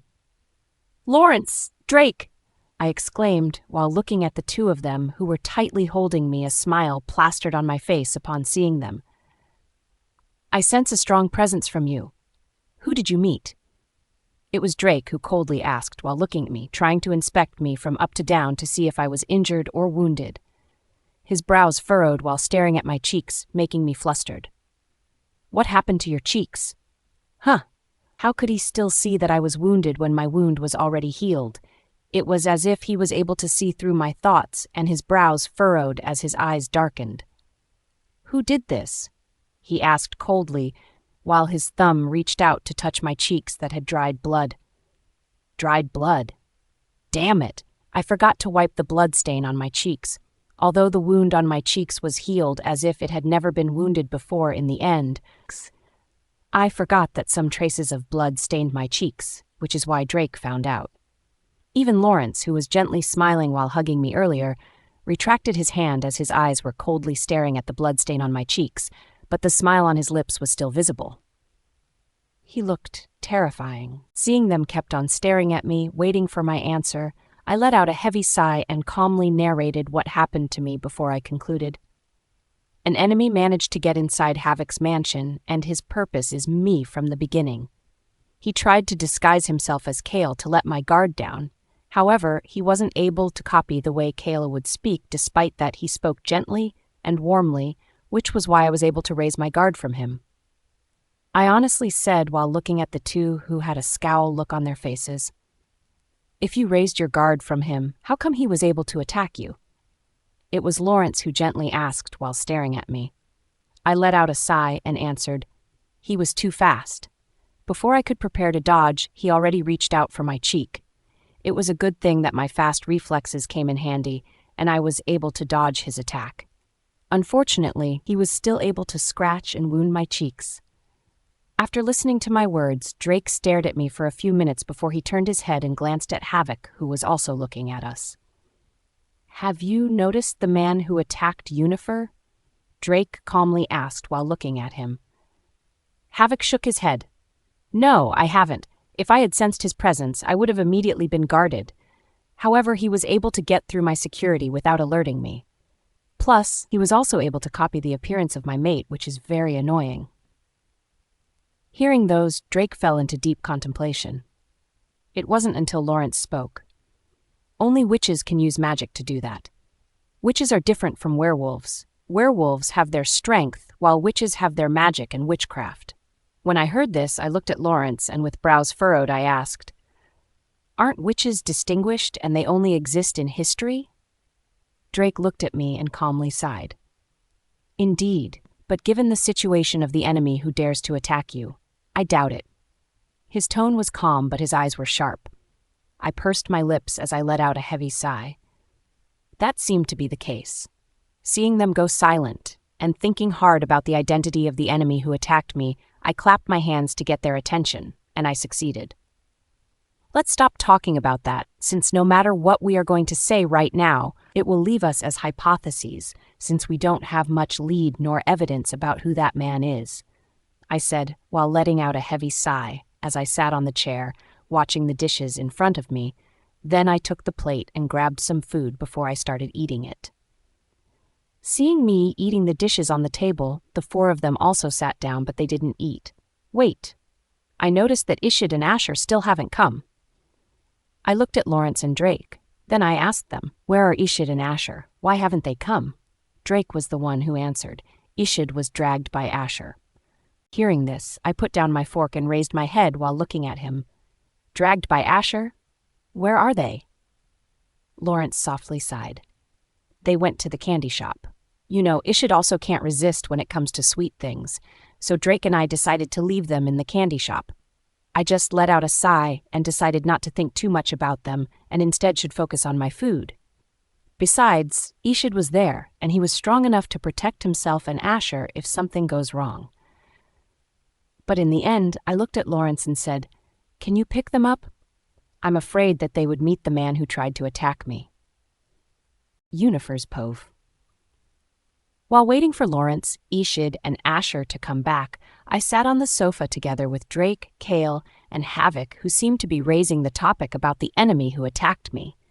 Seeing them talking about the possibility of the man who attacked me being a witch, I grabbed a potato chip and started crunching it while listening to their conversation. From what I know, witches were extinguished since history. I've never seen a real witch in my whole life, and that's why it made me believe that witches were just a myth that only existed in the book. However, from what I have heard, witches had a powerful ability, and when it comes to making potions and using magic, they could outmatch an alpha. Magic and making potions are their strength. They are good at that. I've never believed in those things, especially since werewolves are much more focused on using our strength, and we aren't curious about magic at all. How much more about witches that we have never seen before? Drake calmly explained as he took a sip of his cup. Havoc also nodded his head, seeming to agree with Drake's words. "Indeed, what you said had a point. However, yours were different from mine, since I've never seen nor heard about witches before, so the word witch is a bit unfamiliar to me. Although I sometimes read books about history, I never come across a topic about witches." While listening to their discussion at the same time, crunching the chips, I also give my opinion too. Well, I had always believed in witches ever since I was young, all because my grandma was a witch. She is my mother's daughter, but my mother wasn't able to inherit grandma's ability as a witch, since my mother's ability manifested from his father. That was why Grandma was the only witch in our bloodline. Grandma loves to tell stories, especially to me back then, and from what I remember, she would always say that she was the last witch who was alive, because, in their time, all the witches are considered evil, so they would be crucified and be burned if they were found out that they were witches. Grandma told me that all of her friends and even her loved ones died when she was a child, watching their bodies being burned to ashes. She told me that she once hated humans and werewolves. She vowed to do the same thing that they have done towards her loved ones. But things had changed ever since he met Grandpa. Grandpa is a human, and just like what I said earlier, Grandma hated Grandpa because he is a human. But as the day goes by, her perception changed, and with the help of Grandpa, she was able to change and hold back her temper. Ever since that day, She had lived her life hiding her true identity together with Grandpa by her side. She never lets anyone other than her family and me know about her secret that she is a witch. After I finished explaining it to them, I took a sip of my cup as I turned blind eye and was oblivious to the way they looked at me. Rather, I focused on the snacks that were placed on the table. It wasn't until I heard Kale's gentle voice ring around my ears, asking questions. This is just my hypothesis, but what if your grandma is still alive and she didn't die? After all, just based on what you narrated, your grandma seemed to be a powerful person with strong abilities. Kale softly said while looking at me, and there were worries plastered in his eyes as if he was afraid that the word he just uttered right now would anger me or make me recall the past painful events that happened in my life. I softly smiled and shook my head. It would be nice if that would happen, but I was there when Grandma died. She willingly chooses to die herself by saving the clans back then from the hands of the previous Alpha King. She fought with them too, and protect us too. I had always known that Grandma had always been wishing and willing to let death befall her, especially after Grandpa died, but because there was someone who was holding back from killing herself, which is me and her family, she reluctantly tried to live, even though she doesn't want to. It wasn't until she found the right time for her death. My eyes slowly reddened, especially after recalling the scenes that kept me awake every night, made me want to forget about what happened back then, and wished that it was just a dream, a bad dream. I watched her heart being stabbed by the sword of the previous Alpha King. I was there, only watching the show without having the ability to help Grandma. I almost choked up my last word, but it was a good thing that I managed to hold back the tears from falling down my cheeks. Drake's hands, which were wrapped around my waist, tightened as he pulled me closer to him and embraced me gently. His warmth almost made me teared up. I could feel his heat that spread through my skin just by this contact and made me realize that he was alive. He was alive. After all of my loved ones whom I hugged were either cold, stiff, or bloody. Now that slowly, those memories that I had always buried deep inside of my heart and locked tightly so that I won't remember the pain that I felt on that day were slowly themselves ever since my soul was incomplete, slowly replayed in my head like a movie just got rewind and a flashback. Although some of the events that I remembered were foggy, blurry, and some of them were even cut off, it still couldn't erase the despair that I felt that time when I helplessly watched my clan, my loved ones being slayed so easily despite being strong. At that time, I was also considered as strong since my grandma said that I was born strong and unmatchable. Yet at that time I felt weak. I felt hopeless. I couldn't do anything to help them. I couldn't do anything to save my loved ones, which is the saddest and most tragic part that happened in my life. I also watched my gentle yet strong bedridden mother, who was together with my father who looked strict and cold on the outside, but gentle on the inside, died while holding each other in their arms. I watched my relatives who were always sweet and treated me with care die one by one while trying to save me, while trying to remind me to run away. They were all screaming to drive me out of the clan to save myself. But at that time, how could I leave the clan? I don't want to leave the clan and was determined to fight until death. I always knew that was the time that I would surely die, but aside from being afraid of pain, I was also slightly relieved thinking that I would die and be buried together with my clan. Because honestly, it would be better if that would happen. I don't exactly know what happened next at that time, but one thing that I know is that I was almost killed by the Alpha King, to the point that my soul split into two. I can't exactly remember why I was fighting hard to open my eyes and continue to live, which was why I was able to live. I don't know who helped me that time, but I felt like someone lent me a hand. After all, I wouldn't become a small baby who lost her memories and even met Silda after becoming a stone for many years. It wasn't until the stone broke, which leads me to be able to open my eyes and start seeing Silda as my mother, since I was naive and innocent back then and doesn't have any memories of my original life. I pursed my lips as I felt Drake's warm hand gently brush off my head, trying to comfort me. "Drake, I'm fine now," I softly said while tapping his shoulder to let me go. Although his hold slightly loosened, he never intended to let me go. I glanced at Kale and smiled at him to let him know that I am fine. I'm sure that Grandma already dies. After all, she wished to be dead and to be with my deceased grandfather. However, what is strange is that a witch was still alive when my grandma clearly said that she was the last witch who was alive. I softly said as I took a deep breath to calm myself. I only managed to calm down after seeing the chips on the table. My hand couldn't help but stretch out to grab some chips and started eating them while talking to them. Havoc, on the other hand, brows furrowed as he looked at me and couldn't help but ask the following words. But how come there's a witch who was still alive? They weren't killed nor extinguished, just like what your grandma said, and it even tried to kill you just now. I even sent my subordinates and Drake's subordinates to investigate the traces of witches. Hearing this, I nodded my head and was slightly relieved about it. Just when I was about to open my mouth to continue to ask if he had any lead about the witches before I could do so, I heard someone call out my name. Yunifer! Sister! When I looked back, I found Asher, who was holding a brown bag that seemed to be full of candies, rushing towards my direction with a big smile plastered on his lips, as his eyes were shining brightly while calling out my name. Asher!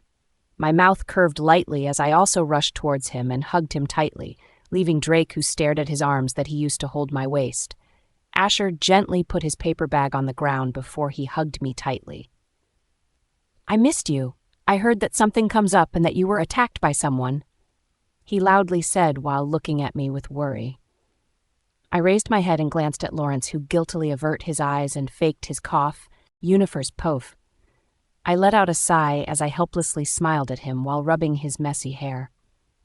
It's fine. I'm already fine. I told you before that I won't get hurt nor be kidnapped again by the enemy to be tortured like what happened to me before. I softly said while I sincerely looked him in the eyes while trying to let him see how sincere and serious I am right now. Meanwhile, right now, when Asher heard this, he snickered and clicked his tongue while looking at me. You weren't hurt? From what I have known, that enemy attacked you and even made your cheeks bleed out. Is this what you called not getting hurt? He softly asked while looking at me, making me purse my lips as I aggrievedly looked at Lawrence and Ishid, who is probably the reason why Asher knows a lot right now. Seeing that I wasn't able to answer his question, he added again while clicking his tongue. Or you probably were just taking advantage of the fact that you are a wolf and any wounds that you will receive will heal on their own. Plus, especially that you were born from a unique background, which was why your self-healing ability is much on top-notch than others, rather than even in alphas. I flinched slightly after hearing his words, which pierced my heart. It was as if he was able to see through my thoughts and mind. I guiltily looked away and heaved out a deep sigh before I admit my mistakes. I'm sorry. I was careless. I saw Asher shake his head and open his mouth to answer. No, you don't have to be sorry. You weren't careless, and it was just that the enemy this time is far more dangerous and powerful. Plus, you don't have a proper lead on who that man is, and other than being an enemy of you, what else does he want, and why does he only show up right now after all this time? Besides, it seems that you all are suspecting him of being a witch too, and if he is a witch, then it would be more troublesome. Seeing him say those words with seriousness and solemnity, I couldn't help but chuckle, as my hand reached out to pinch his soft cheeks while smiling at him sheepishly. My younger brother is really smart. You analyze it too well, I gently said while complimenting him, and from time to time I would squeeze his cheeks, which Asher just let me too. Well, although he doesn't want me to squeeze his cheeks, he left with no other choice but to let me squeeze his cheeks. Asher sighed helplessly and glanced at Drake. Please help to identify the identity of who tried to attack my sister and make sure that he won't get away. Their target wasn't all of you, but rather Yunifer. Who knows if that man had a boss or maybe subordinates who also could disguise themselves as someone else. It could be more dangerous for my sister too. When Drake heard the words that contained worries from Asher, he naturally nodded his head and answered.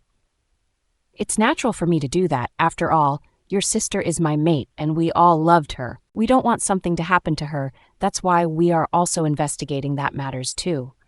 Don't worry, we won't stop the investigation until we can find who the culprit is." Drake solemnly answered while staring at Asher. Even Lawrence and Ushid also nodded their heads in agreement after hearing Drake's words. They also nodded their heads as they looked at Asher, whose eyes were slowly relieved after hearing Drake's words. "Don't worry, we will do our best too. We can't let something happen to our mate." After they said that, their eyes fell on Yunifer with a trace of indulgence and affection. A trace of a smile appeared on my lips as my cheeks reddened slightly. I couldn't help but feel the warmth inside of my heart. I looked at Asher and let out a soft chuckle. Don't worry too much. If they said that they would do anything to find the identity of the one who attacked me, then they would do it. Besides, don't worry too much, since I will also try my best to protect myself and not let myself be wronged again, just like before. When Asher heard this, a genuine smile appeared on his lips as he raised his head, looking at me with sparkled eyes. "That's right. My sister is the most powerful person in the whole world. No one can outmatch my sister," he softly said while complimenting me. Hearing those words, I couldn't help but chuckle, and the others also chuckled at his cuteness. He was really cute being like this. "And that's right, your sister is strong," I solemnly said while trying to hold back my smile. However, right after that, he asked me, "Sister, are you going to continue to compete in the Underworld Fighters just like before?" Hearing his words, even my mates turned their heads to look at me and were also curious about my decisions. That's right. Even if 1 year had already passed, I had been competing in the world's arena in the dark alley. I loved boxing very much. It was the one who helped me mold into a fighter when I was a child who was exposed to an abusive and toxic household. I've always been yearning to get stronger, especially after I regained some of my original memories from the past. I don't want to be helpless like what I felt in the past. I don't want to feel the same way that I did in the past. I helplessly smiled and looked at Asher before I slowly nod my head. That's right, I would continue competing in the arena. But we already have lots of money. Why do you need to compete for more? Asher asked with brows furrowed while tilting his head to the other side, looking at me with curiosity. I helplessly chuckled and rubbed his messy hair. Indeed, we already have lots of money, and we weren't lacking money, just like in the past. However, the reason why I continue to participate in the arena is that it would make me enhance my ability and would also challenge me to be stronger. You see, this big sister of yours wants to get stronger so that she can protect her loved ones and protect herself from the bad guys. You understand that, right? I softly added while looking at Asher. Although Asher was a bit reluctant to let me participate in the area since he was afraid that I would get injured again, just like what he saw when I first came back home after I was done with my fight, and I received a lot of bruises, but still, I won. But it doesn't change the fact that he was comfortable after seeing me injured just because of the arena where everyone can participate to fight and get a lot of rewards, which is also the reason why I participated in this arena. I know that Asher had long wished for me to quit the arena because he was afraid that I would get hurt, especially that last time when I was still a human and my soul wasn't completely fused yet. My wounds healed very slowly, which made Asher worried. And so as my mates who hired 3 professionals doctors to treat me and to make sure that I was fine, since they also didn't know the reason why my wound healed so slow. It just happened that time that I was matched with a man who was bulky, stronger, and taller than me. His strikes are merciful and filled with a powerful aura. If I wouldn't able to dodge his attacks properly, for sure that my wounds would be crushed inside of my body. However, even if I was able to dodge some of his powerful attacks, it doesn't change the fact that he still managed to land a hit on me. Even our fight lasts for 2 hours, which is very hellish and was considered a world record. But in the end, I was the one who won simply because of luck. If it wasn't because he wasn't tripped on his foot, we would have continued to fight to the death for many hours that time, or much worse, it would be announced as a tie. This was why when I got back home after I claimed my reward, I couldn't hide the wounds that I received since it was found in visible places, but there are also some of the wounds that are hidden by my clothes. When my mates saw my situation, they almost rushed to the arena to destroy it, but it was a good thing that I stopped them.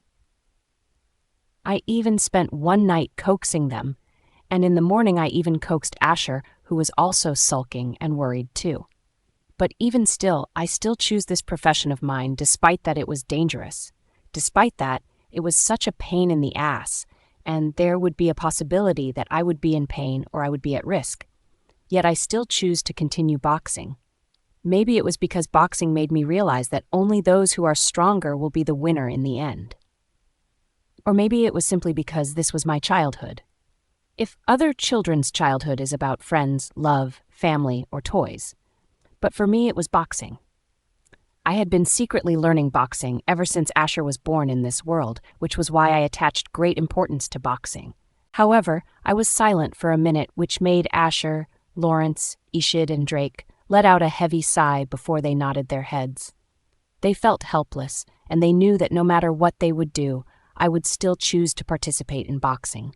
Besides, I know that these families of mine would support me no matter what choice I would choose. We understand. Just do what you want to do. If boxing makes you happy, then continue doing it. Besides, we are also happy if we see you happy too. It was Ishid who finally spoke with a grin flashing on his lips. Yunifer's POV. A day had already passed, and there was still no result of the investigation that they conducted. There was no even news about the traces that witches left, nor did they find a book that is related to witches. They found nothing. Although I wasn't optimistic about it, since I know that witches are very careful with their moves, especially since they were condemned in the past, but still I couldn't help but feel disappointed after seeing that there was no result in the investigation. However, that doesn't mean that we have given up trying to find clues about witches. I even tried hard to remember the past events in my memories last night, only to find out that I passed out from the pain. It seemed that there was something wrong with her brain. No, to be exact, there was something wrong with her memories. There was also a thing or two that acts like a boulder that prevents me from seeing the back of the boulder. And that back of the boulder was my memory. All of my memories. I find it weird, rather, especially since it has already been a day ever since the fusion was completed, and my soul was already whole, but for some reason, I couldn't retrieve all of my memories. Instead, I was only left with a portion of my memories, which is very strange. From what Sahara said back then, once our soul transfer is completed, then all of my memories, including my original memories in the past, would also come back. Yet, why didn't I remember my past until now? Why could I vaguely recall it? I don't know why, but my instincts were telling me that something was amiss. It was telling me that there was something wrong with her memories. Otherwise, how can I not remember my past? Now I started to doubt it.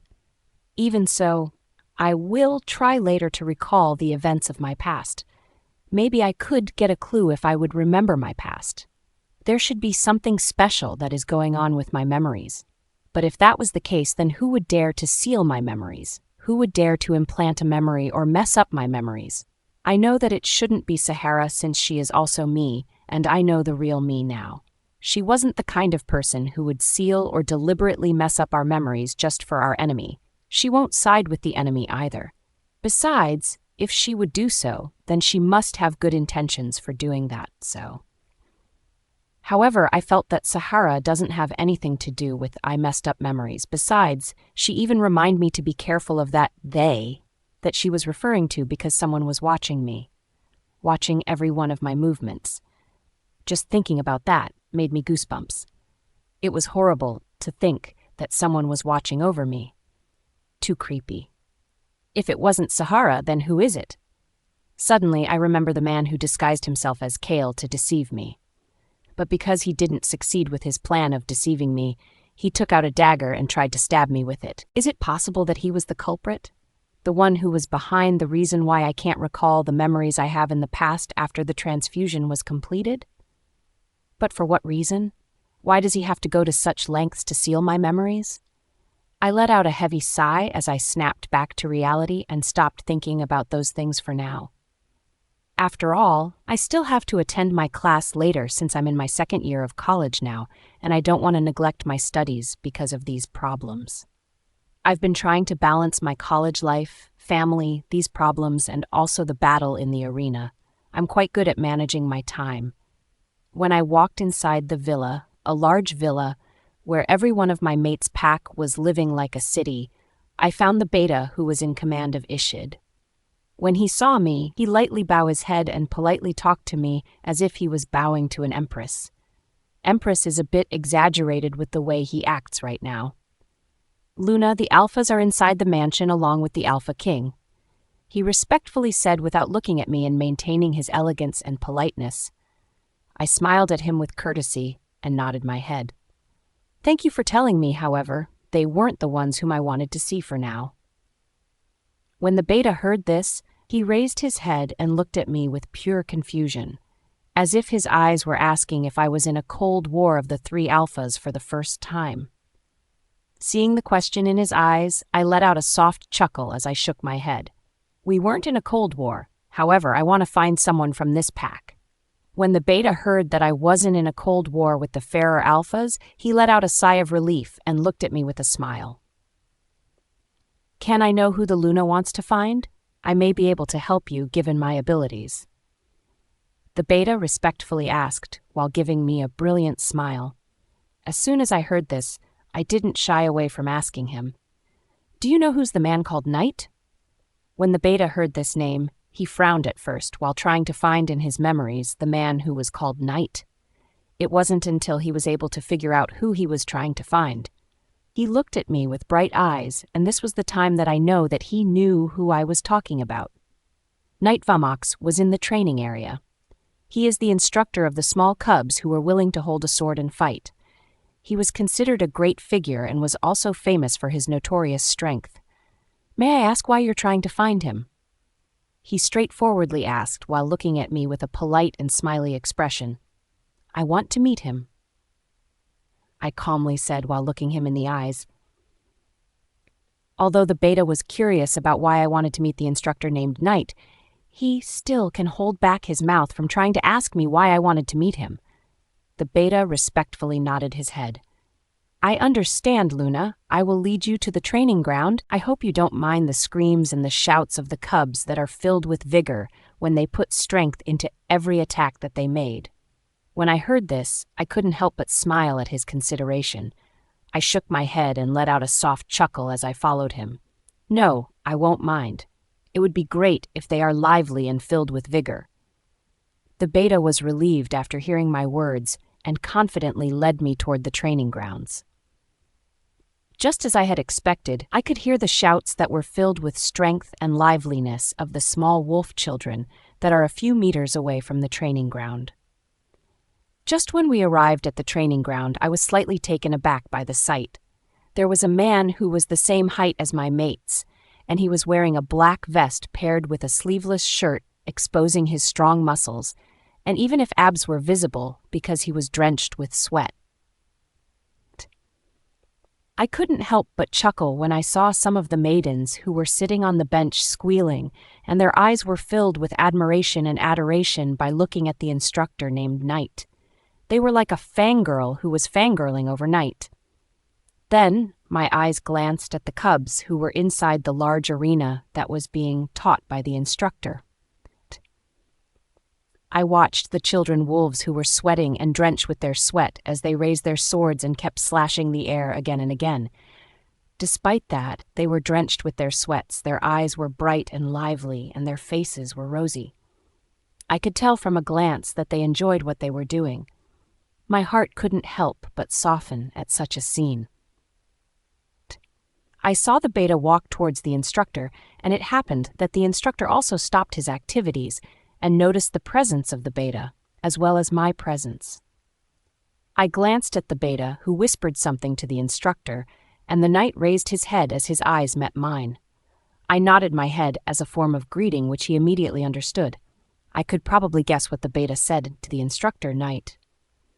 As expected, I saw the knight say something to the cubs and let them take a break for 15 minutes, which the cub immediately rejoiced. After that, Night walked in my direction, and just like what the beta did when they first met, the Night also slightly bowed at me as a form of greeting and respect. Well, it had been 1 year ever since I was announced as the Luna of the triplets. At first, some of the packs were doubting my ability or questioned if I was just a flower vase of the triplets, but even if they were doubting my capabilities, they remained quiet, afraid to mess with the triplets. However, in 1 year, I strive hard and earned merit on my own. I proved to them that I am worthy to be respected and worthy to be their Luna. I was recognized right then after. Night raised his head after the bow and politely greeted me before he asked, "Luna, may I ask, why do you want to meet me? Is there something that I've done wrong these days?" He calmly asked while looking at me with politeness. I shook my head at his frankness and answered calmly, "No, you didn't do anything wrong. Rather, I have something to ask for favor with you." Yunifer's POV. Before we talked to each other, I asked him to find a room where we can talk freely, since it was inappropriate to talk, especially with a lot of people, plus it's public. Who knows who might be listening to our conversation? It seemed that Night, the instructor, was able to get what I was trying to say, and he led me to a room inside the villa. Before we got in, Night looked at me and smiled. "Don't worry. No one will be able to hear our conversation since this place is soundproof. Please rest assured." Hearing that, I calmly nodded my eyes as I entered the room together with him. He sat on the other chair, while I was also on the opposite chair, making us face each other, but there was a huge gap between us. "What do you want to talk about, Luna?" Night calmly asked while looking at me. I didn't need to say it vaguely and just straightforwardly asked him. "I heard that you once saw a witch. Is it true?" I asked while looking into his eyes to see if there were subtle changes. Night nodded his head without being surprised. He must be thinking that it was because I was the Luna of the triplets, so I must also know about what the pack was going on.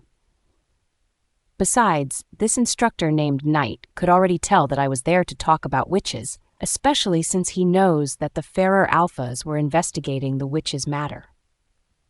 Although my mates were trying to find any single clue about the witches and wanted to announce to his pack that he was trying to find witches or get a clue about them, they couldn't do so.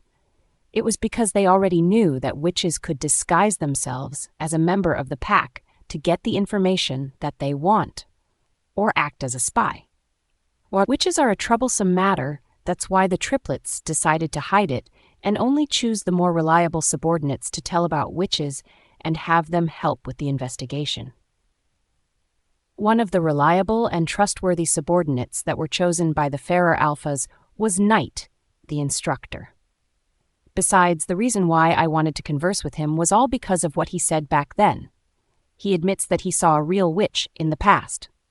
Night looked at me calmly before he slowly nodded his head as he started to talk. "That's right.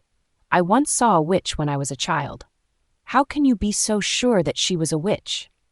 I couldn't help but ask while at the same time staring at his eyes so that Elle would easily notice if he was lying to me or not. However, his emotions didn't fluctuate.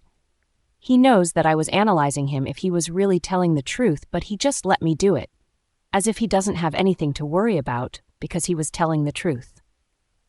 As expected, he was a trustworthy and reliable person. Night calmly narrated his life events that contain the interaction with a witch. When I was a child, I could vividly recall that my parents had to save a woman who was drowning in the river. My parents took her back to our house since my parents don't have enough money to send the woman to the hospital, so they just used herbs to treat her wounds. Then my mother did CPR on her since she was drowned in the river. A few days had, and she was still in a coma, so my parents didn't have the heart to let her be in that situation since they were also worried about her too. Despite that, my parents were poor. They still had earned in those given days money enough to go to the hospital to treat the witch. However, before my parents could send the woman to the hospital, she woke up, which shocked my parents, but also they were glad. Then Night took a deep breath and looked at me calmly. My parents, you see, they don't have the concept of raising their guards. They would help anyone who was in need as long as they can. They were kind and helpful despite that they were poor. However, They were still taken advantage of. When the woman woke up, I was also there to serve the water to quench her thirst and hunger since she had been in a coma for 4 days. However, I was taken aback and almost screamed when I saw a 5 to 6 inch wound on her body slowly healing. The bruises and swelling in her face were also healed on their own as if they had never been there before. I was shocked when I saw that, and I couldn't even speak because I was afraid. I saw her that time as a monster because I had never seen those things before. I was a child back then, and I couldn't help but cry upon such scene. The witch noticed my presence and stared at me. I thought I was going to die, but in fact, she just looked at me and didn't say anything. When my parents arrived, they were already ready to send her to the hospital so that she could continue to recover. However, they were shocked by what they have seen. The woman's whole body was filled with wounds and bruises had disappeared, not even leaving a scar. When they asked the woman, she just answered calmly that she's a witch, so they should kill her or burn her now. She was calm when talking about her death, and even told the methods of how to kill a witch. However, how could my parents do such a thing? They told the woman that some things are worth living for. I was listening to him narrating calmly, and it wasn't until he choked up at the end, making me look at him. A sad expression flashed in his eyes as he let out a soft sigh and continued talking. The witch faced my parents calmly without any expression, and she now her head to express her gratitude. She even thanked my parents for rescuing her, but the witch said that they should kill her now, or else it would be too late. The witch explained to us that if they won't kill her, they would regret it. My parents were the ones who said that they won't regret it, but the witch kept on insisting that they will. The witch said that she was controlled by a curse and would go on berserk, then kill whoever she should see. She kept on telling my mother to burn her, and it wasn't until she begged them to let her die because she doesn't want to live in a cage and was being treated like a marionette who couldn't control herself. She said that she doesn't want to kill people. Knight let out a mournful chuckle as he looked at me and added, "But how could my parents kill her? They were kind-hearted and couldn't even kill a cow, how much more than a human?" Just when my parents decided to comfort her and said that everything will be okay, when suddenly, the witch had already gone into her berserk mode. Her eyes were dark like an abyss, her facile was pale but her lips were black. Her nails slowly turned sharp and black as they immediately pierced the heart of my mother without hesitation. It also didn't give us room to run away or dodge. I screamed. I begged for help and even tried to save my parents, but I could only helplessly watch them being killed in front of me. His voice was filled with anger and pain as he choked in the end. Even so, he continued, "Before my father died, he instructed me to hide in the cabinet and won't be found. He told me not to come out unless everything will be all right. Although I was unwilling, I still choose to follow my father's instructions. I never disobeyed him. But whenever I remember that event, I suddenly wish that I was in my rebellious phase. I wish that I was never been an obedient child. Maybe in that way I can save my father and they won't die together with my mother."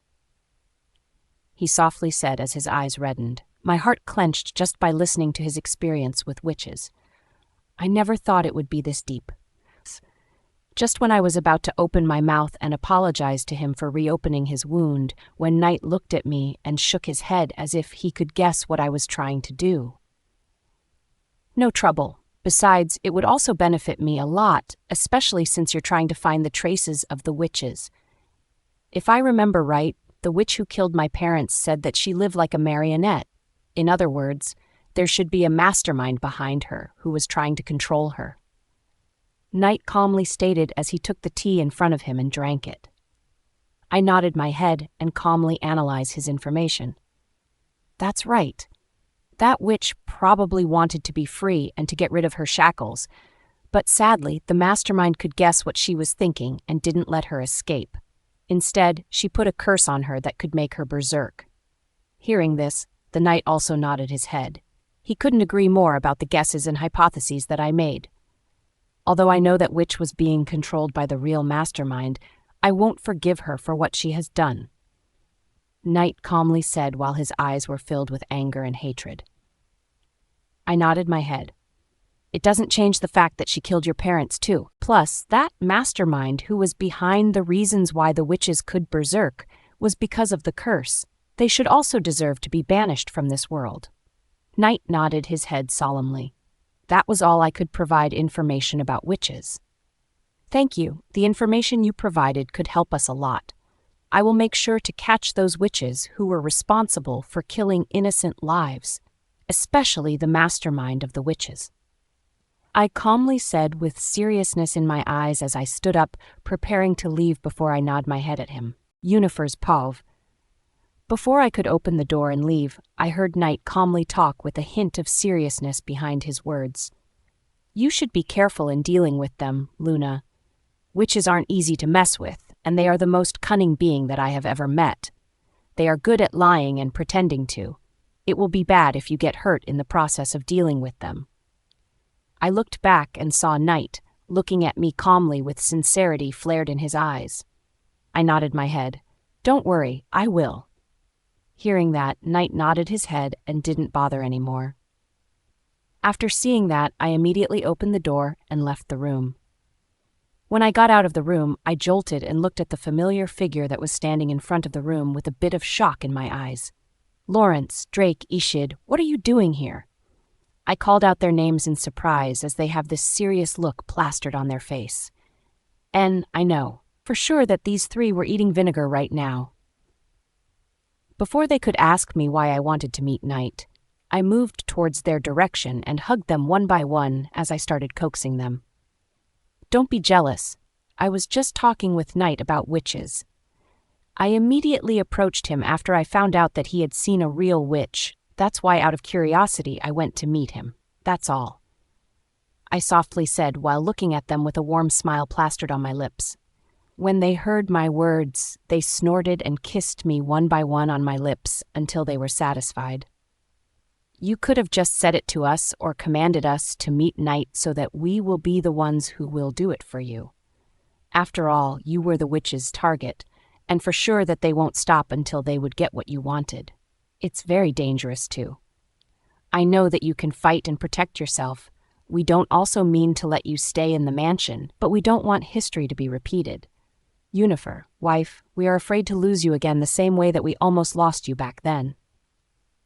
Drake softly said while caressing my cheeks. Lawrence also nodded his head and looked at me gently. Besides, we still don't have the lead about witches, and we can't find any traces left by the witches, too. We still haven't known why those witches targeted you. It's very dangerous, too, especially since those witches are cunning and manipulative. They are good at disguising themselves, using the masks of others to fool the one they want to fool. Drake also nodded solemnly while hugging my waist. That's true. We can't let you get hurt or be caught by those witches again. We still don't know their purpose, and I'm sure that they are up to no good. It would be better if these conflicts would be solved and they won't start pursuing you. Hearing their words that filled me with worries, I couldn't help but feel warm all over at the same time. I was guilty of not consulting them first or not telling them about the matter that I found that Knight had seen a real witch. I was too eager and wanted to finish all of this conflict. I wanted to find the culprit and the mastermind behind the scenes, so I forgot that I shouldn't take things fast. Rather, I should take things slowly, yet surely. I should make a plan and shouldn't be careless. It was my fault, and I am aware of that. I shouldn't be rash when it comes to making decisions, especially since my life wasn't like before, where I don't have to worry about anything, whether I would get hurt or get killed. It doesn't matter, since no one will care for me or feel sad for me. I was used to acting independently and wanted to take every one of my problems to deal with all by myself because I hate troubling others.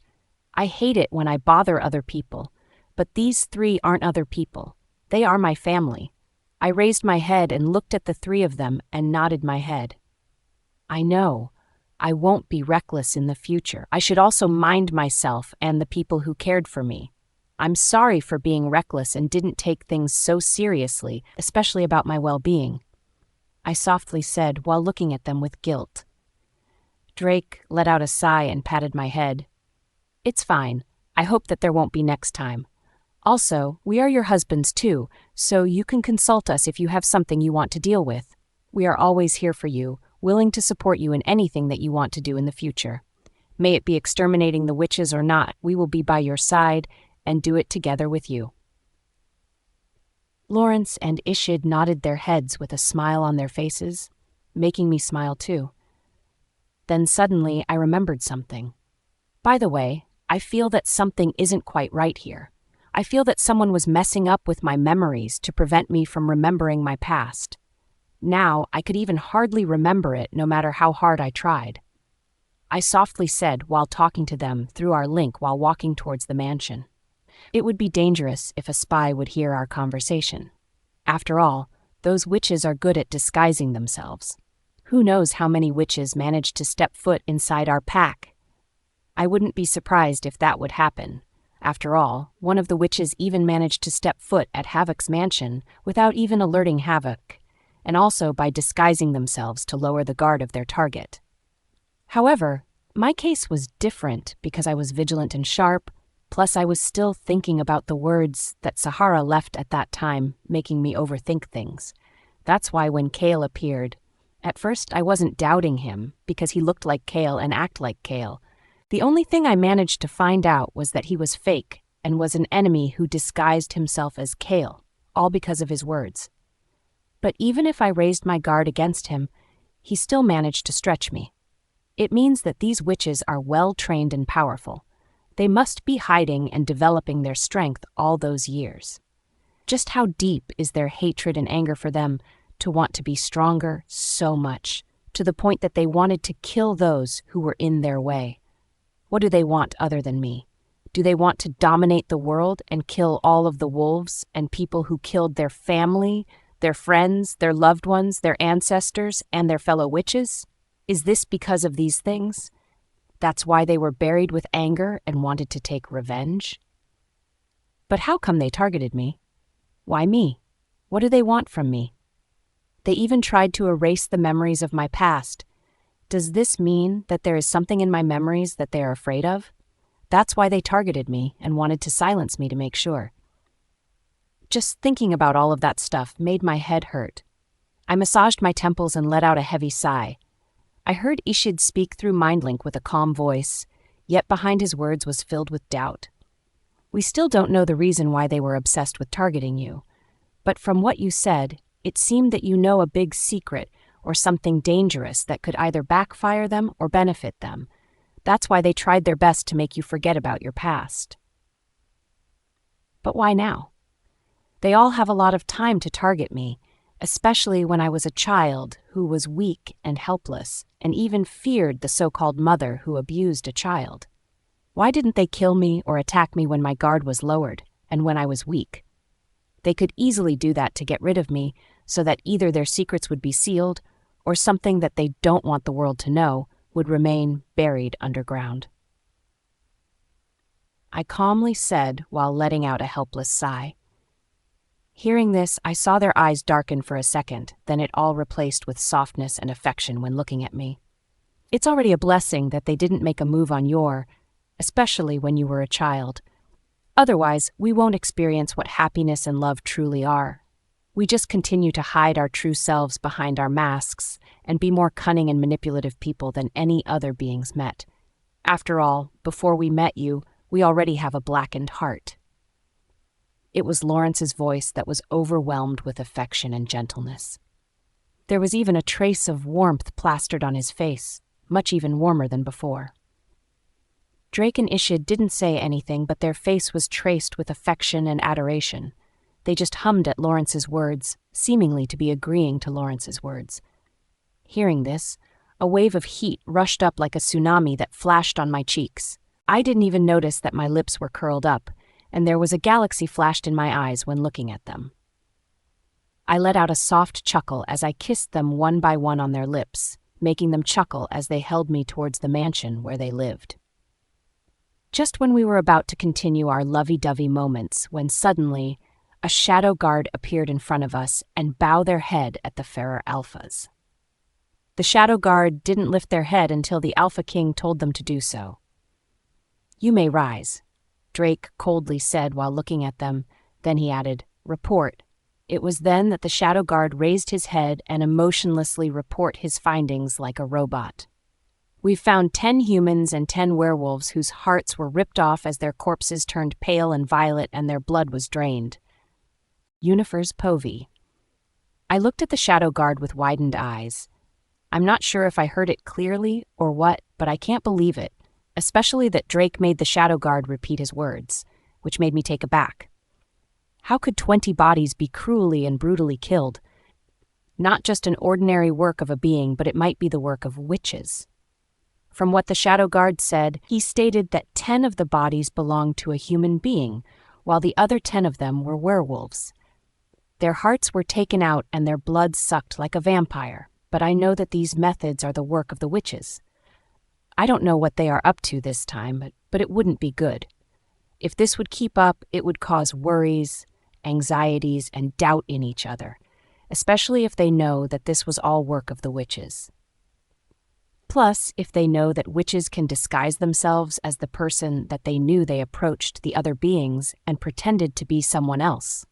This was also their specialty.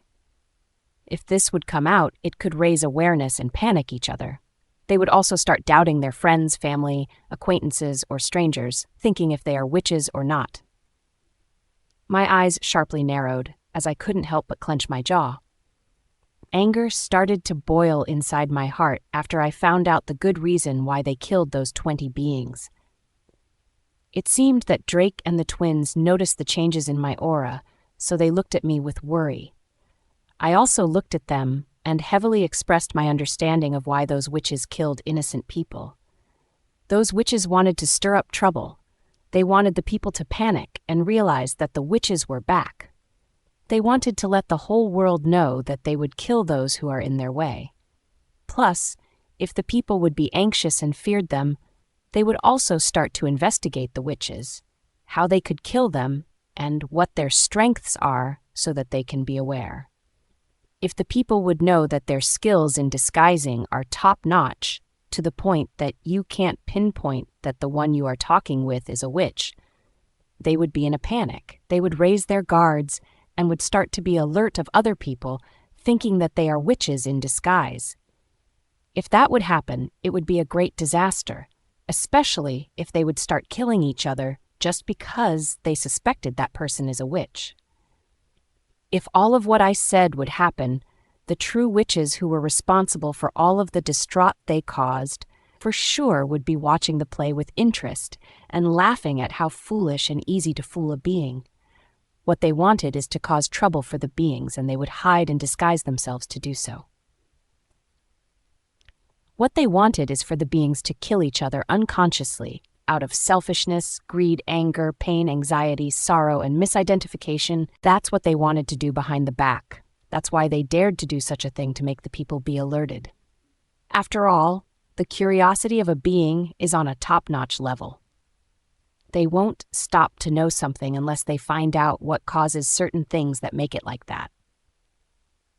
After I finished speaking, the 3 of them, and even the shadow guard, looked at me with a hint of admiration upon being able to think ahead of certain things, especially about the possible plan of the witches that they had hidden under their sleeves.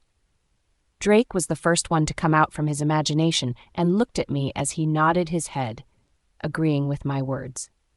Indeed, what you said had a possibility that those witches were doing those things to stir up the relationship between the packs and even the other beings.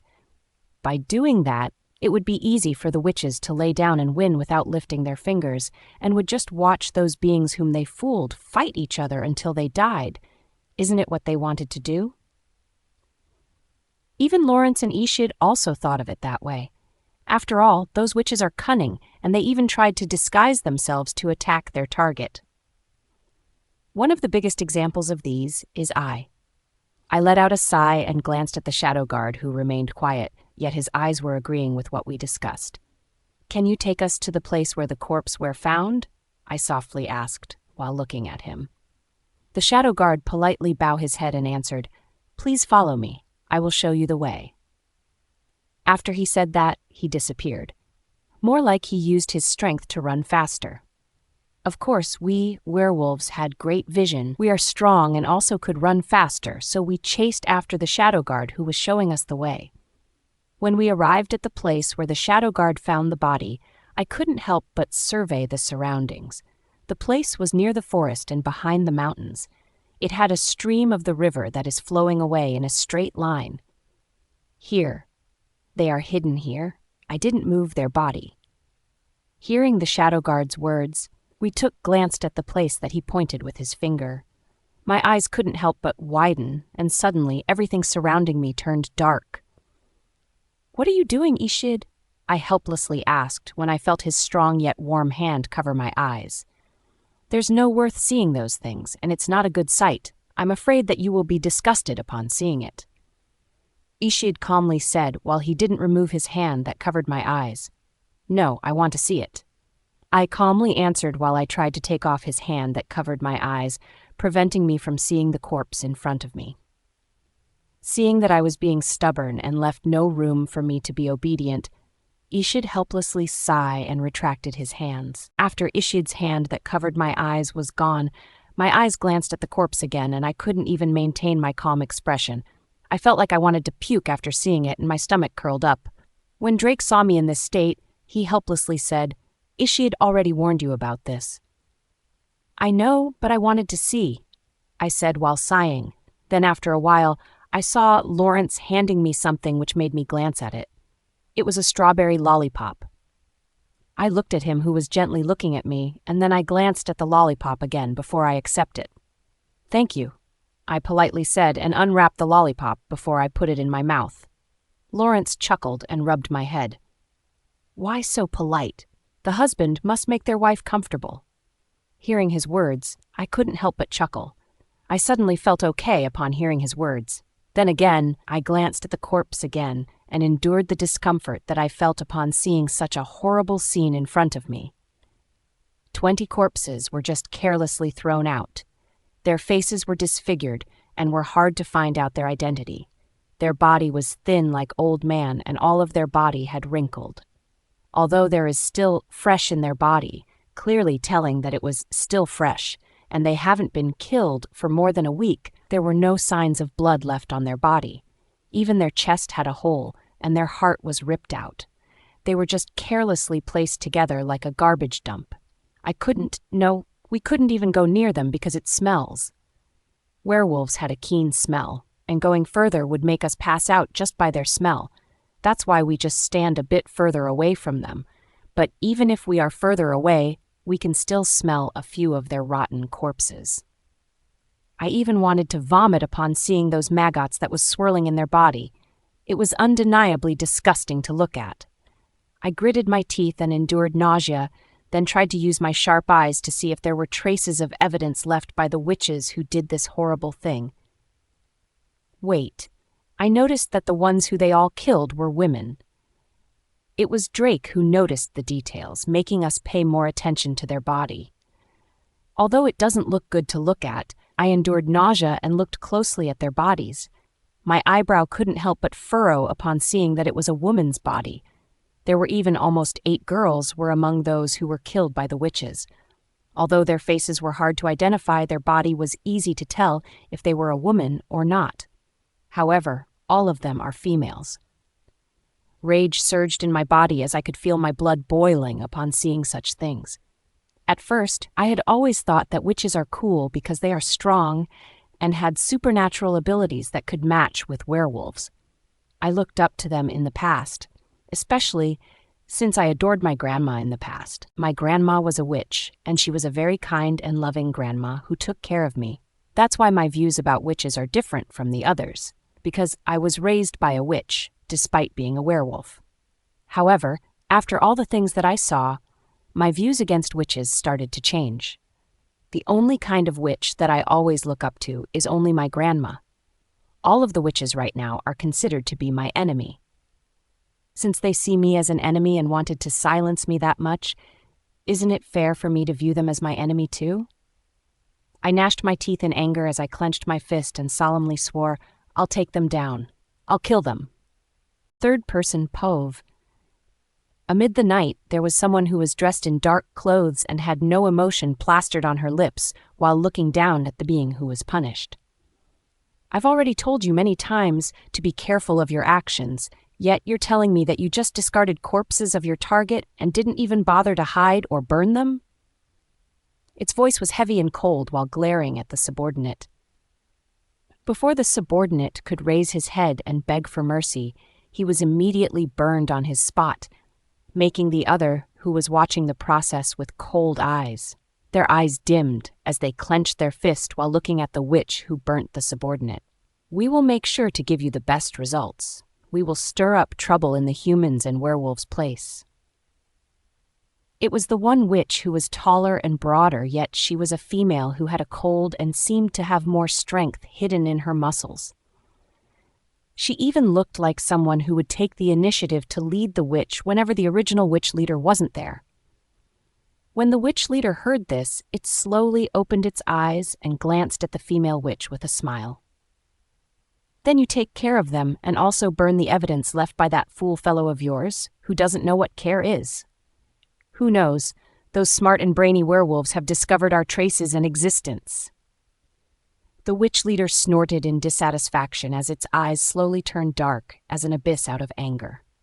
When the witches saw their witch leader become like this, they immediately appeased and soothed the witch leader. After seeing that they managed to appease the witch leader, they let out a sigh of relief, and then they bid their farewell to the witch leader before they set off to continue their path and destroy humanity. On Yunifer's side, she was still acting like a detective who was investigating the crime along with her fellow detectives. Drake, Detective Ferrer, glanced at Yunifer as his eyes unconsciously revealed gentleness and affection while looking at Yunifer, who was trying to endure her nausea at the same time. She wanted to find clues about the witches. It wasn't until she let out a heavy sigh that snapped back from reality. The witch who killed them is particularly clever and at the same time, a fool. They even erased their traces, yet they didn't erase the traces of the corpses that could be easily identified. It was done by the witches. I'm sure that the mastermind behind the scenes was probably angered to the point that it wanted to vomit blood. After all, they were trying to be low-key, but this fool witch didn't even bother to cover up their crimes. Drake seriously analyzed while letting out a chuckle that was filled with mockery towards the witches. When Yunifer heard this, her eyes lit up as her mouth curled up. She also laughed in mockery, along with Drake, and nodded her head.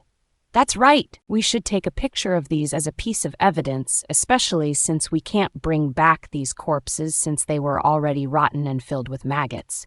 It would be best if we should burn them. Yunifer suggested while looking at the corpses of innocent people. Just by thinking about what the witches had done towards the innocent beings and even discarded the life of these people. These witches don't have any measures when it comes to killing someone. As long as it can benefit them, or if that person would get in their way, they would not hesitate to kill them mercilessly, just like what they did to these poor souls.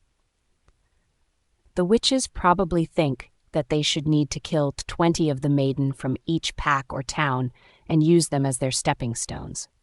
They probably wanted to use these methods to alert the other people that there are kidnappings that had occurred in their area, or probably they wanted to see the ruckus of those families who had their daughters lost or disappeared.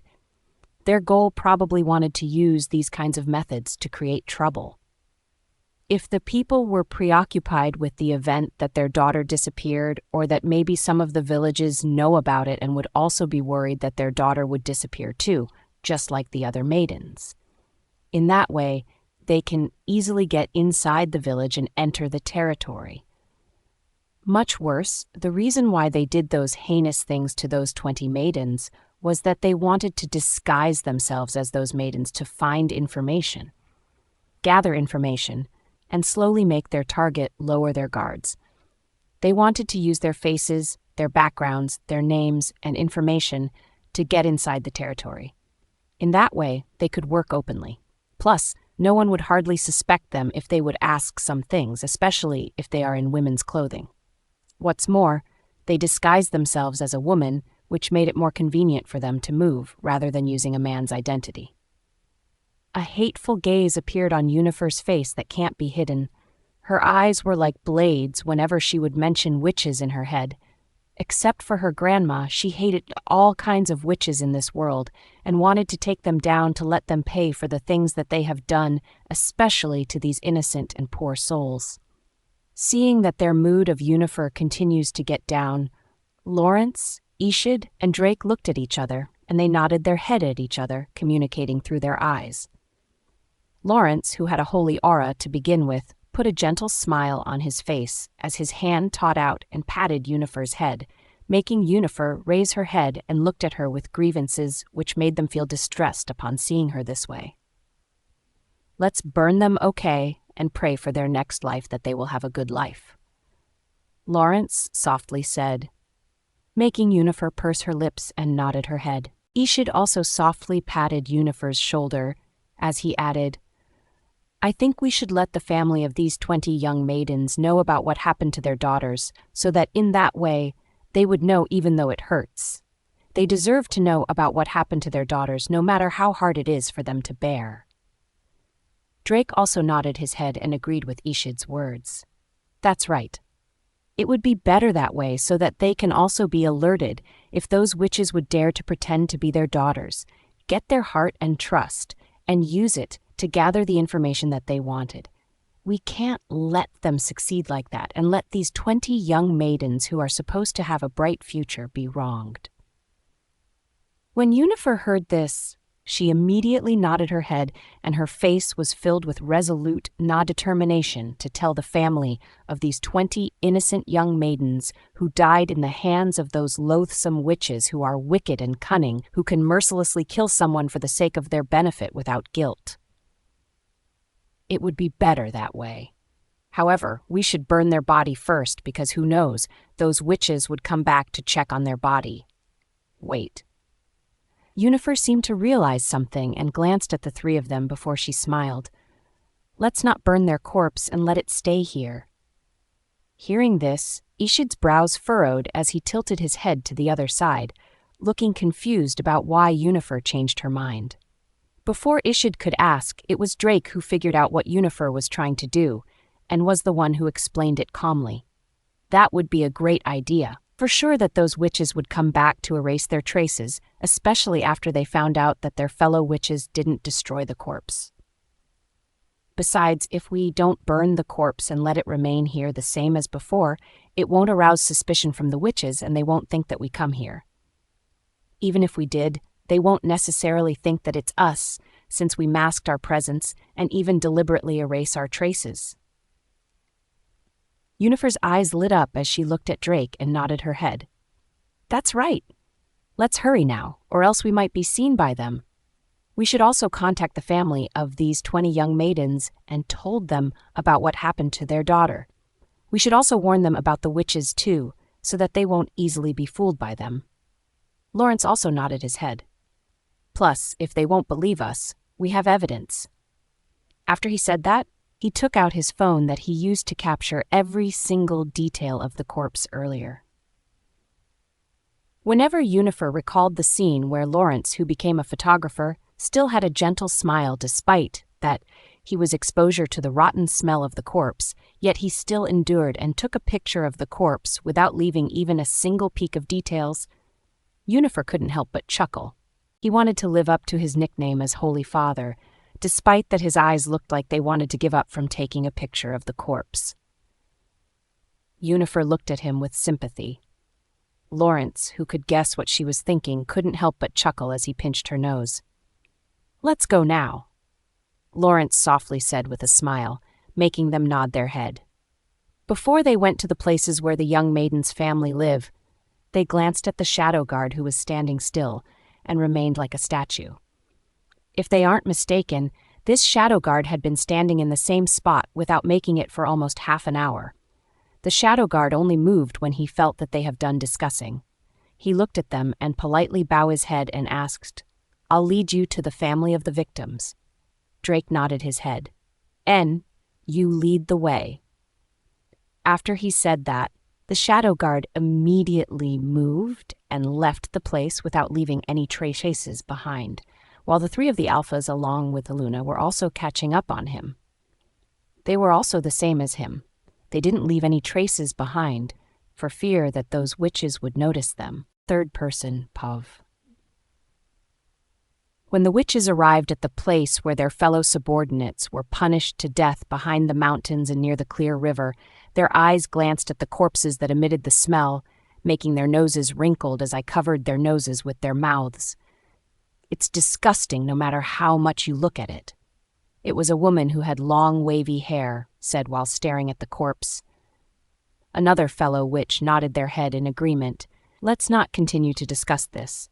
Besides, it seems that no one has come here and there still haven't been beings who found out about this. That's why we can rest assured and burn it all. The tall man who had long legs and pale skin put something on the corpse that made the corpse flicker, and then it emit smoke before it started burning. While watching the corpse be burned to ashes, the tall man clicked his tongue in disgust.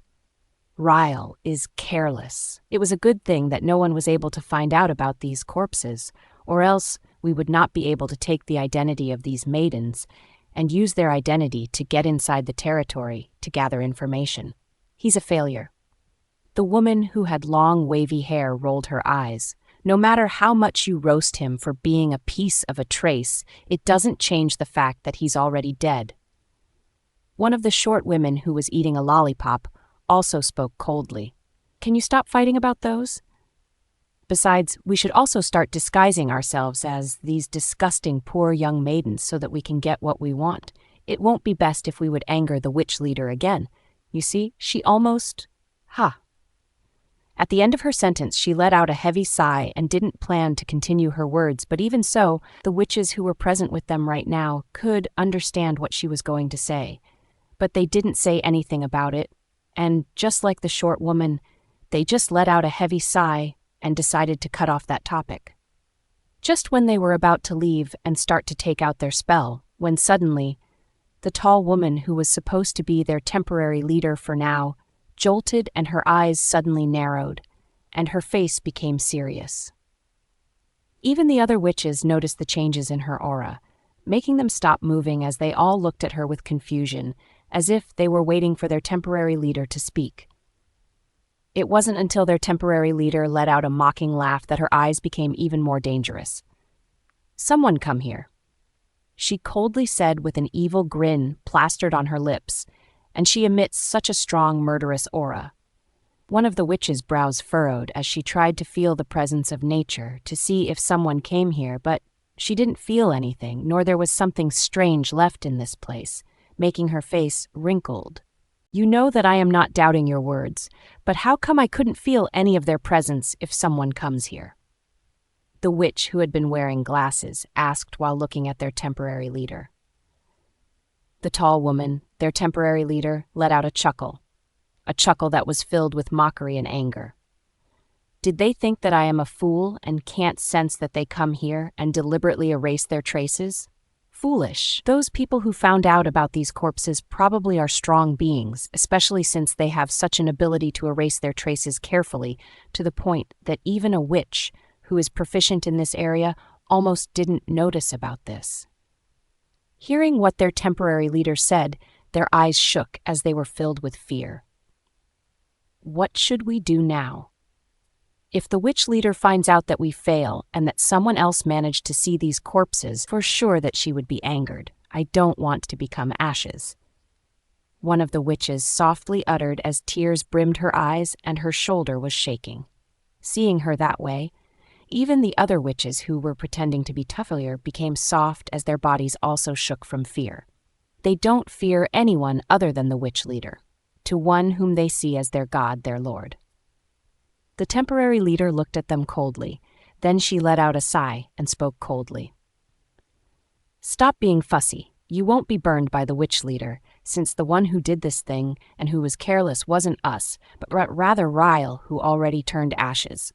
The witch leader won't blame us. She won't blame us long as we perform our mission well." If that's the case, then we should kill those who found out about these corpses. We should silence them. Then the male witch who said those glanced at their temporary leader and asked for her opinion. "What do you think about it?" The temporary leader looked at him and sighed. "That would be the case too, since we can't let them run away. However, the bad news is that I can't scent them or determine who they are, but my intuition tells me that they are strong too. They managed to hide their scent and erased their traces." When the witches heard this, their brows furrowed as they still couldn't help but worry about the punishment that was waiting for them, especially if their witch leader would know about it, sure that she would be angered to death and started killing them. "Then what should we do now?" one of the witches asked as her voice quivered. The temporary leader let out a cold sigh as her whole body exudes murderous intent. "Don't worry too much about it. Let's just leave it like that, since even if we spend our time trying to figure out who they were, we will just waste our time. It would be best if we should start with our mission first." The temporary leader calmly yet coldly said, But if we disguised ourselves as those young maidens, what if those people who found out about these corpses told the family of these young maidens?" One of the witches raised the question, and everyone else nodded their heads as if they also agreed with her words. The temporary leader looked at them with a frown and disgust. "Can't you all use your brains? We are witches. We can just erase their memories and implant false memories. Isn't that our specialty?" When they heard their temporary leader's words, they lowered their head in shame as they screamed inside of their heart, screaming that they were fools and almost forgot that they were witches who had those kinds of abilities. And it was their specialty too, other than being able to disguise themselves as someone else and could even copy their movements and even their habits. They are good at making their targets guard down. It would be much easier for them to strike and do their missions. The temporary leader took a glance at the corpses and found that there was not even a flesh or a bone that didn't turn ashes. She then looked away and coldly announced, "Let's set off." After she said that, she disappeared in the wind. The witches who were present also disappeared along with their temporary leader and followed her toward their destination. On Yunifer's side, they were already inside the hall of one of the wealthy villagers who live in this city, and then used his hall as their meeting place. After what they have seen at the back of the mountain near the river, Yunifer, Lawrence, Ishid, Drake, and the Shadow Guard disappeared, but she knows that he was also watching them carefully. Yunifer had already commanded them along with the Shadow Guard earlier to gather the family of those 20 young maidens who was brutally and cruelly killed. Now that they had already finished gathering the family, and they were already sitting on the chairs and their eyes didn't leave them. "Who are you? What happened to our daughter?" One of the fathers of the maiden asked while his hand was fidgeting and staring at them. Yunifer didn't remove the mask that she was wearing, along with her mates, since it would be better if they won't know their faces nor their names, especially if those witches would do something to these families and use their ability to see through their memories. It would be bad if they would recognize them. Since those witches are good at playing hide-and-seek, then they should also cooperate with their game too. After all, it would be boring if they are the only ones who are playing hide-and-seek without the seeker.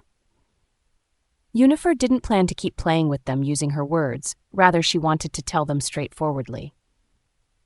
"Your daughters who were missing were dead," Yunifer calmly said while looking at their micro-expressions of them. Their ears buzzed and their mind turned blank after hearing what Yunifer said. However, one of them protested what she said. "How dare you speak to our daughters like that? They are not dead. Do you have evidence that could prove to us what you said?" The other father exclaimed with a reddened face, while a vein throbbed on his neck while pointing at Yunifer. Yunifer just coldly glanced at them and let out a sigh. "What I said was the truth, and these are my evidence." After she said that, she handed them the iPad in her hands that had those photos which had been captured by Lawrence towards the family so that they can watch it if they recognized the body of their daughter. However, how could these parents not recognize their daughters even if their faces were disfigured? Their eyes reddened as they sobbed while screaming their daughter's name. They hugged each other while crying and trying to brainwash themselves that it wasn't the truth, but they know that this was the reality, which made it hard for them to accept. Seeing them being like that, Yunifer's heart was clenched. It was as if she saw the figure of her parents in them, third-person Pov. It took them a while to stop crying, but Yunifer knows that their hearts were wrenched and was still holding back from crying. Even if they wanted to scream, go on wild and cry, but they still want to continue talking with Yunifer so that they can know more about the cause of their daughter's death and who was the one who killed them. Their eyes were still red from crying, and their voice was hoarse when they spoke, looking at Yunifer as they asked, "Who caused our daughter's death? Who was the one who made our daughter like that?" One of the fathers couldn't help but raise his voice from anger while looking at Yunifer. His eyes were bloodlust and he looked like he was going to kill someone. However, when Drake, Lawrence, and Ishid saw the way they treated Yunifer, their eyes darkened as their whole body exuded killing intent. It wasn't until Drake coldly glared at the man who just raised his voice at Yunifer. "Don't you dare raise your voice in front of my wife? We don't owe you anything, nor have a connection to each other. We don't have an obligation to tell you or help you about the death of your daughters. If you want to cooperate with us to know the death of your daughter, then you should start fixing your attitude toward my wife." When they heard Drake's words, the man who was pointing his fingers at Yunifer lowered his head as he softly murmured, "I'm sorry," to Yunifer. Yunifer had a nice temper, especially since she knew the feelings of these fathers who had their daughters brutally killed. Of course, he forgiven them and didn't mind it at all. After all, if she was in their position, who knows what she might do just to ease her pain and age. She knows the pain that they've been through right now. She knows that it was hard to accept that their daughter had died. If they died in a natural way or cause of old age, then these fathers didn't have a hard time accepting it, especially that sometimes death can't be predicted or intervened. However, their daughters didn't die because of old age or disease that can't be cured. They were killed. They were tortured and they suffered from pain before they died. Those maidens were supposed to have a long life to enjoy, yet it was mercilessly cut off. They couldn't accept it. They won't accept it. They can't rest assured until they find the culprit who made their daughters like that and does the same thing that they have done to their daughters. Yunifer could see how much they valued and treasured their daughters. That's why it pained them to think that their daughter died in that way, in such a cruel way. Yunifer nodded at them. "It's fine. I don't mind. I could sympathize with what you felt right now, because, to be honest, I'm also angry too." One of the fathers, named Simone, took out his handkerchief from his pocket and used it to wipe his face. Then he hoarsely asked Yunifer, who was looking at them calmly, yet her whole body exuded a warm and gentle aura which made the others feel comfortable upon talking to her rather than the three-man who was sitting beside her. Of course, there was also a gentleman sitting beside the woman, and he looks gentle too, yet for some reason, this father who had sharp instincts know that this gentleman is dangerous. It's like they know that the gentle facade of the man was fake. He's duplicity, a two-faced person. Rather than these three alphas who had a dangerous vibe and all have this impression that they don't want to continue talking to them, especially after they disrespect their wife in front of them, and they also can't handle the pressure of being stared at by these three alphas, they decided to interact with Yunifer, who had a great temper. Of course, they aren't dumb to think that Yunifer was easy to mess with. They could tell that she was also strong too. After all, this person managed to tame such a dangerous man. It wasn't only one man, but three of them. However, despite that, they weren't uncomfortable nor felt uncomfortable with Yunifer, especially since she's also a woman and she reminds her about their daughter. Whenever they think about their daughter, their eyes were sore. "Can you tell us if you have any lead about the culprit behind the murder of our daughter, please? We beg you to tell us and help us. Ah, my child, my poor child." One of the women, who was one of the mothers of the daughter who died, begged and pleaded with me with tears. She was also being comforted by her husband who had reddened eyes. Yunifer nodded my head upon seeing her this way. She opened my mouth and started speaking. The culprit of the death of your daughter was none other than the witches. We are still investigating who and which one of the witches killed your daughter and who was the mastermind behind it. However, we can assure you that it was the work of the witches. Based on our investigation and the traces they left behind, we confirmed that it was them who did it. It was the witches. Hearing Yunifer's words, their eyes narrowed and their brows furrowed. She could tell that they were hesitant and doubted the credibility of their words. However, Yunifer didn't plan to convince them that it was the work of the witches. Rather, she was just planning to tell them the truth about the behind of their daughter's death. Other than that, there's none. Whether they would believe her or not, it's up to them. But how come witches still live in this generation? Witches have already died and they don't exist anymore. They only exist in history. It was a middle-aged man who reasoned while looking at Yunifer. Yunifer also looked back at him and calmly answered, "The witches are still alive and their strength is to disguise and impersonate their target. They can use this advantage to capture their target's heart, and then it would be more convenient and easier for them to gather information if it's that way. Plus, they are also strong and on par with werewolves, so don't underestimate them because they are too cunning and vicious. They don't have any mercy nor show mercy to their target. What they want, they would get no matter what costs the price. The reason why those witches killed your daughter was that they would use your daughter's identity to impersonate them, thinking that they are your daughter. If it was that case, they can easily go in and out of this city and even gathered important information." After I said that, I took a deep breath and looked at them without expression other than calm.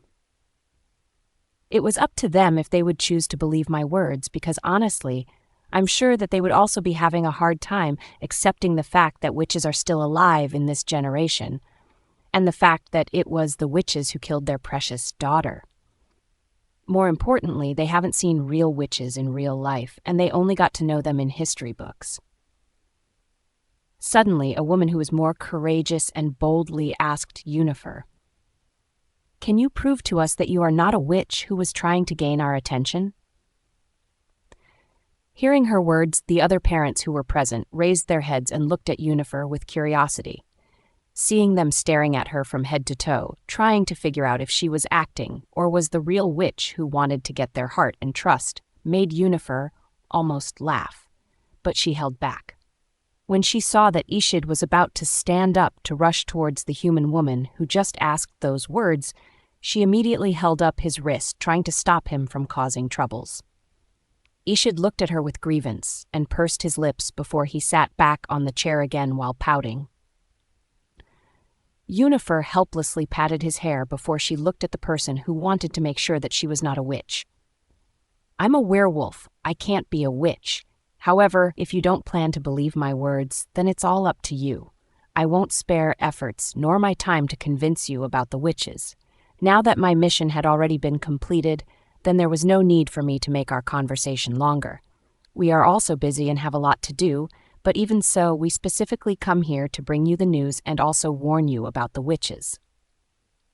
After she said those words, Yunifer stood up. My mates also stood up together with her and looked at the parents with indifference. When the parents saw that they were about to leave, they immediately stopped them. "But what should we do now? The witches are our enemy. We also wanted justice for our daughters," they softly said while their eyes brimmed with tears. Hearing this, Yunifer couldn't help but looked back at the pitiful sight of them and let out a heavy sigh. Do not let your heart be tempted no matter what you saw.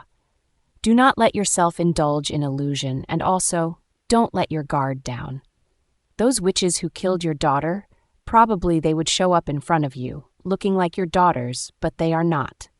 If you can survive and manage to guard your heart well without being tempted nor fall under their illusion, and manage to keep your rationality, don't worry, we will help you deal with those witches. After Yunifer said this, she didn't think twice and left together with her mates and of course the shadow guard without leaving their traces. Neither of the parents knows the real identity of the woman who presented the evidence of their daughter. They don't have any information nor have their contact information. However, they know that they would just come back once those witches would appear in front of them, which made them slightly rest assured. Even for a minute, they managed to breathe properly, unlike before. But when they went back to their houses and saw the things that left their daughters, they fell into despair. It wasn't until each one of the families heard such a sweet yet familiar voice that called them, "Father, Mother, I'm back." Yunifer's povee. I let out a heavy sigh after we arrived at our mansion.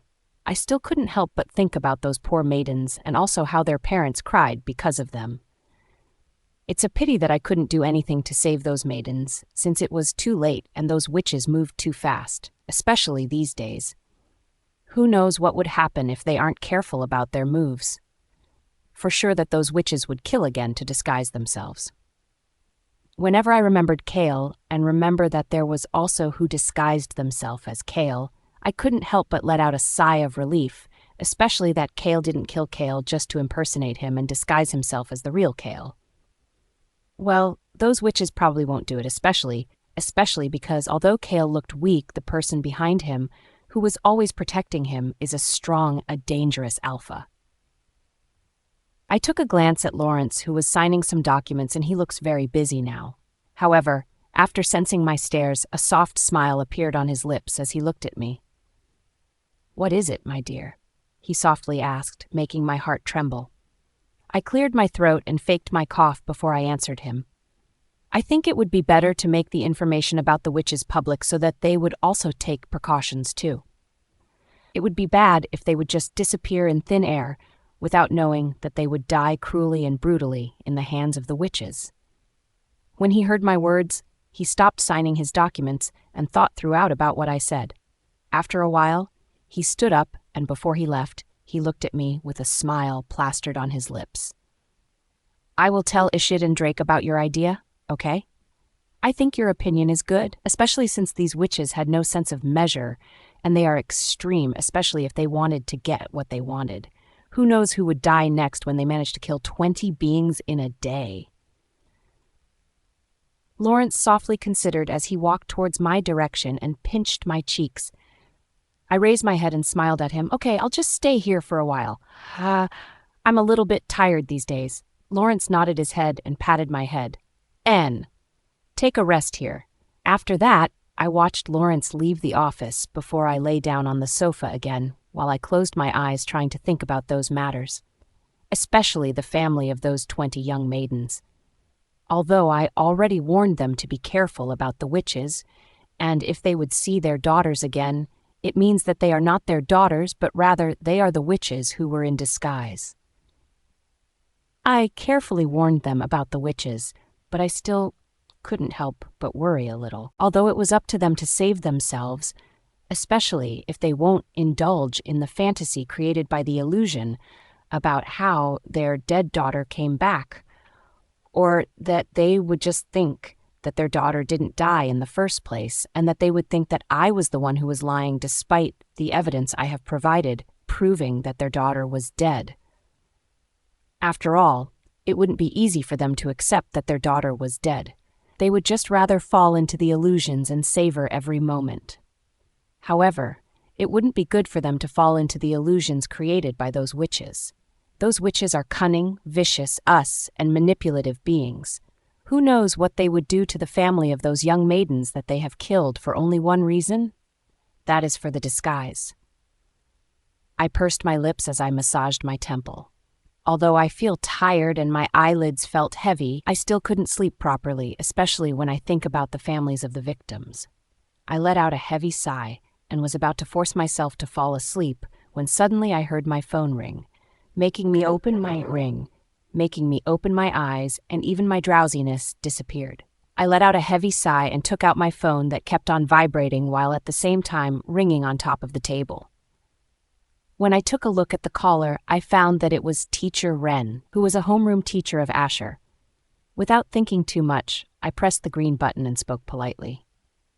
"Teacher Wren, good afternoon." I heard her voice on the other line, which was filled with anxiousness. "Good afternoon. It's just that, Asher," my brows raised upon hearing him mention my brother. "What does Teacher Wren want to imply? What happened to my brother, Asher?" Well, can I request you to come over? Asher was in the guidance office along with the kid that he fought with. Teacher Wren's voice sounded nervous and filled with a heavy sigh. My eyes widened for a bit. After all, for someone like Asher, who was sensible and mature at such an early age, he wouldn't fight with someone no matter what reason it is, because he thinks that it's too troublesome to engage with other people, and would rather read books to satisfy his curiosity. Are you sure that it was Asher whom you were talking about and not someone else? I know Asher very well. He wouldn't engage in a fight and would rather read books or ignore the person who wants to fight, unless the other person provokes the bottom line of my brother. I calmly said, but my brows were furrowed while speaking at Teacher Wren on the other side. Yes, it's Asher. I was even surprised earlier when their X5 subject teacher suddenly rushed into my room and told me that Asher was engaged in a fight. Teacher Wren replied with a heavy sigh. Just when I was about to reply when I heard Asher's voice, which was calm and filled with irritation. You don't have to call my sister to solve the problem. I can solve it on my own, and besides, she had a lot of things to do. Hearing what he said, I was about to open my mouth and retort his words, wanting to tell him that no matter how busy I am, I still have time for him. However, before I could open my mouth, I found out that the line was cut off. It was probably Asher who cut the line so that I won't be disturbed. I immediately got my jacket and wore my black shoes before I left the mansion in a hurry. I took my Mercedes and drove it to Asher's school.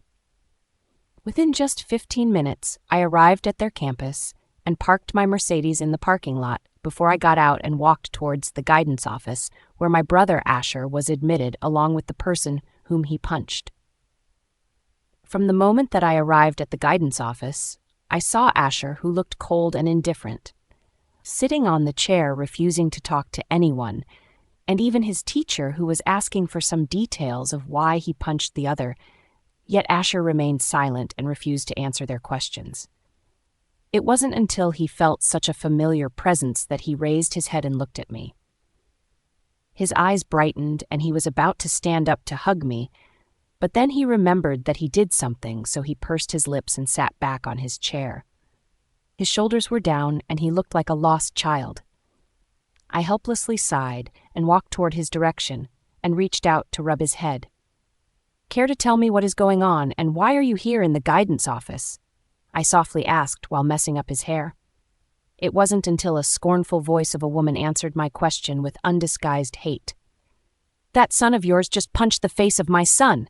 My son was beaten to a pulp by that child. Is this how you raised your son? A gangster? My brows furrowed as I looked at her sharply.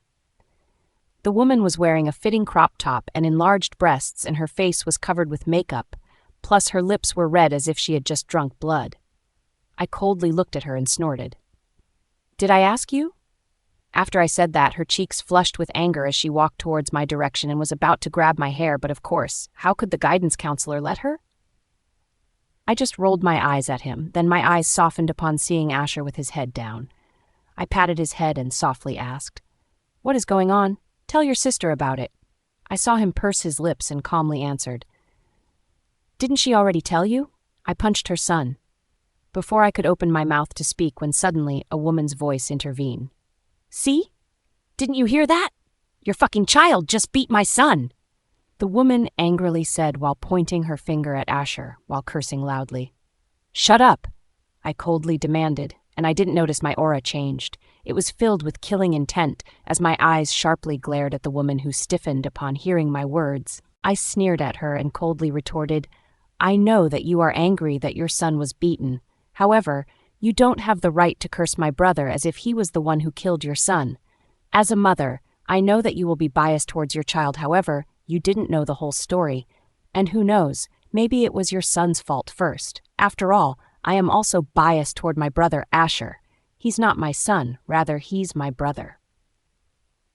Just when she was about to open her mouth to speak, but I just ignored her and glanced at Asher, who was also listening to our conversation. So, can you tell your sister about what happened? I softly asked, while looking at Asher, who was pursing his lips. His eyes were hesitating to tell me the truth. In the end, I didn't force him. Rather, I glanced at the mother-son duo and calmly said, "I'll pay for the medical of your son." Hearing this, the woman retorted, "No, are you looking down on us? Do you think we can't afford my son's medical? Then what do you want? 5 million, and it will be settled. I'll turn blind eye to this matter," the woman brazenly said, full of arrogance. Yunifer's Poe. I almost laughed in a mockery way after hearing her words. I've never imagined that I would meet such a brazen woman. However, since giving her money could make this matter settled, then I'll give her the money that she wanted. Besides, I can't force Asher to spill out the truth since he looked like he wanted to keep it a secret. The son of this woman probably... No, it's certain that he said something not nice towards Asher that reached his bottom line. Otherwise, he wouldn't spend his energy exchanging blows with the other kid. "Give me 3 million. I assure you that I won't pester you or make a fuss about it. I'll turn a blind eye towards this matter." The woman arrogantly repeated her words, and she looked at me. I let out a sigh. I wanted to end this matter without making a fuss or continuing to deal with this brazen woman. "Fine, I'll pay up," I said, and was about to take out my check from my wallet when suddenly a sweet yet childish voice spoke, making me stop from taking out the check. "Aunt, since you prefer to turn a blind eye towards this matter, should I just literally turn you into a blind woman? In that way, you won't be able to see again that your son was beaten to death by a brute child like me," Asher softly said with a smile while looking at the woman. But only I know that deep down inside, Asher was boiling with anger despite that he was smiling from ear to ear while looking at the woman. The woman who heard this flushed and was about to open her mouth to curse Asher to death, but Asher didn't let her do so. Instead, he spoke calmly yet coldly this time. "Your son, who was already 9 years old, was the one who was acting brute and acted like a gangster. Don't you know that your son was the school bully in the class? He acted sweet and good-natured, especially when the teacher was around, but acted like a fucking beast when the teacher isn't around. First of all, your son punched a girl. Second of all, he bullied a man who was being liked by the girl he likes, to the point that the victim transferred to another school because he can't handle his bullies. Third of all, your good son would force a girl to like him back. There are a lot of them, and it's too many for me to mention, and I don't want to spend my energy speaking." Asher coldly spat off in one go while glaring at the good-natured kid who was acting coy and sweet in front of her mother and front of the guidance counselor. When the guidance counselor heard this, she stiffened as her eyes glanced at the good-natured kid named Seraph, whose eyes widened when he heard Asher utter those words without hesitation this time. However, the mother of Seraph doesn't want to believe it, and she angrily slammed her palm on the table while glaring at Asher. "You better watch your mouth, brat. I know my son better than anyone, and he won't do something evil and heinous like that. How dare you speak ill against my child? I want to expel you." The mother of Seraph angrily shouted while looking at me and Asher. Just when I was about to open my mouth to defend my brother, when suddenly Asher coldly snorted at the mother of Seraph, and then his eyes coldly glanced at Seraph, who was biting his lower lip, and his face was filled with grievances as if he was being wronged or accused, and if someone would see his face like this, for sure that they would think he was being bullied, which made Asher laugh in mockery. "You better be grateful that I only punch you. I've always been trying to dirty my hands with your blood ever since you pushed me off the stairs. Those stairs were high for a 9-year-old like me. If I didn't manage to save myself, I would probably be disabled right now," Asher coldly said as he took out something in his pocket and then gave it to the guidance counselor. Then Asher spoke again with a calm and serious expression when facing the guidance counselor. "That's the evidence. I stored all the evidence in that flash drive. Please expel him from this school, and also you should inform all the schools about what he did. Otherwise, I will publish all of what he has done online so that other kids would be aware of his actions. After all, life is more important." Asher calmly said that before he got off the chair, then grabbed the hem of my clothes, then tugged clothes. "Let's go, sister," he softly said with a sigh, and he was prepared to move. However, I didn't move.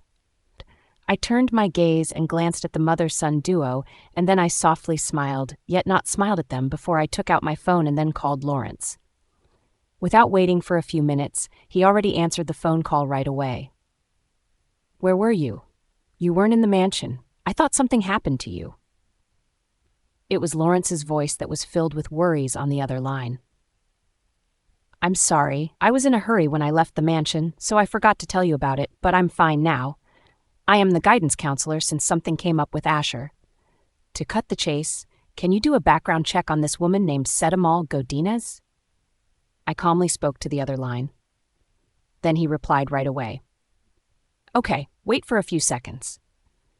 After he said that, I could hear the sound of the keyboard that was being tapped. Within a few seconds, he calmly spoke again. "Setamal Godinez, a 45-years-old woman who had one child. She was married to a wealthy man, but the child wasn't theirs. Rather, it was from another man. She had been in contact with her past lovers, and most of the time, she would sleep with them. She had also killed a woman in the past, which is the past lover of the wealthy husband that she married right now, and she hid it from her husband. Setamal made the lover of her husband feel despair. Then she kept on bullying her and spreading fake news about it, then even seduced the wealthy man in front of the lover, which made the woman commit suicide. Also, the father of her son, named Seraph, cannot be identified because she had been in contact with a lot of men, so it was difficult to find out who the biological father was. Hearing this, my brows raised as I looked at Setamal, who was looking at me with widened eyes and couldn't help but smirk at her. Indeed, like a mother, like a son. You two deserve to be blood-related given what you did. You sure really are confident that no one would know about it," I softly said without minding the guidance counselor, who suddenly lost her existence and was now questioning herself about how she became the counselor. It seemed that this pair of mother and son had heard Lawrence's report. After all, I deliberately turn on the loudspeaker so that they would hear how vicious the heart of this woman is. The woman named Setamal had long lost the color of her face as she looked at me with widened eyes, and she was trembling while pointing her fingers at me. Why? You! How did you manage to get that evidence? I already cleaned it up so that no one would know about it. So what if that bitch committed suicide? It's not my fault for being weak and naive. She was the one who killed herself, so why blamed me? I am innocent," Setamal angrily said with a viscous expression plastered on her face. She looked like a mad woman who was crying and laughing as if she had already been mentally disabled, and she kept on defending herself, telling that she was innocent and that what she did was the right thing. Even her son, Seraph, couldn't help but retract the hand that held the hand of her mother. Even the guidance counselor couldn't believe that Setamal would accept all of what the man, well, Lawrence, provided the information through the phone, and she also heard about that. At first, she was shocked and couldn't believe it, but after hearing Setamal's words and the way she acted, the guidance counselor didn't hesitate to call the police. I ignored the mad woman named Setamal, who grabbed a hold of her child and just retracted his hand at her. "Why did you let go of your mother just now? Did you think that mother is a monster?" Setamal softly asked, while the grip of her hands was tightened to the point that her nails scratched the arm of Seraph, making Seraph yelp from pain. But I just turned blind eye to their interaction and then spoke to the guidance counselor who just finished talking with the police, and she even called the psychiatrist to consider the therapy of the two. After seeing me looking at her, she also looked at me, and I politely spoke to her.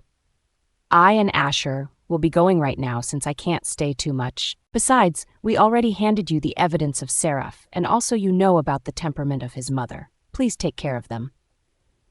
The guidance counselor let out a heavy sigh and massaged her temple before she nodded her head. "I will. You can rest assured and go home. I'm sorry for the trouble." After she said that, I turned around, then prepared to leave, when suddenly I felt a hand tightly grab my hair, which caught me off guard. Even the guidance counselor doesn't have time to react. "You damned woman! You bitch! How dare you ruin my life? You even implicated the life of my child. Give me $3 billion for compensation."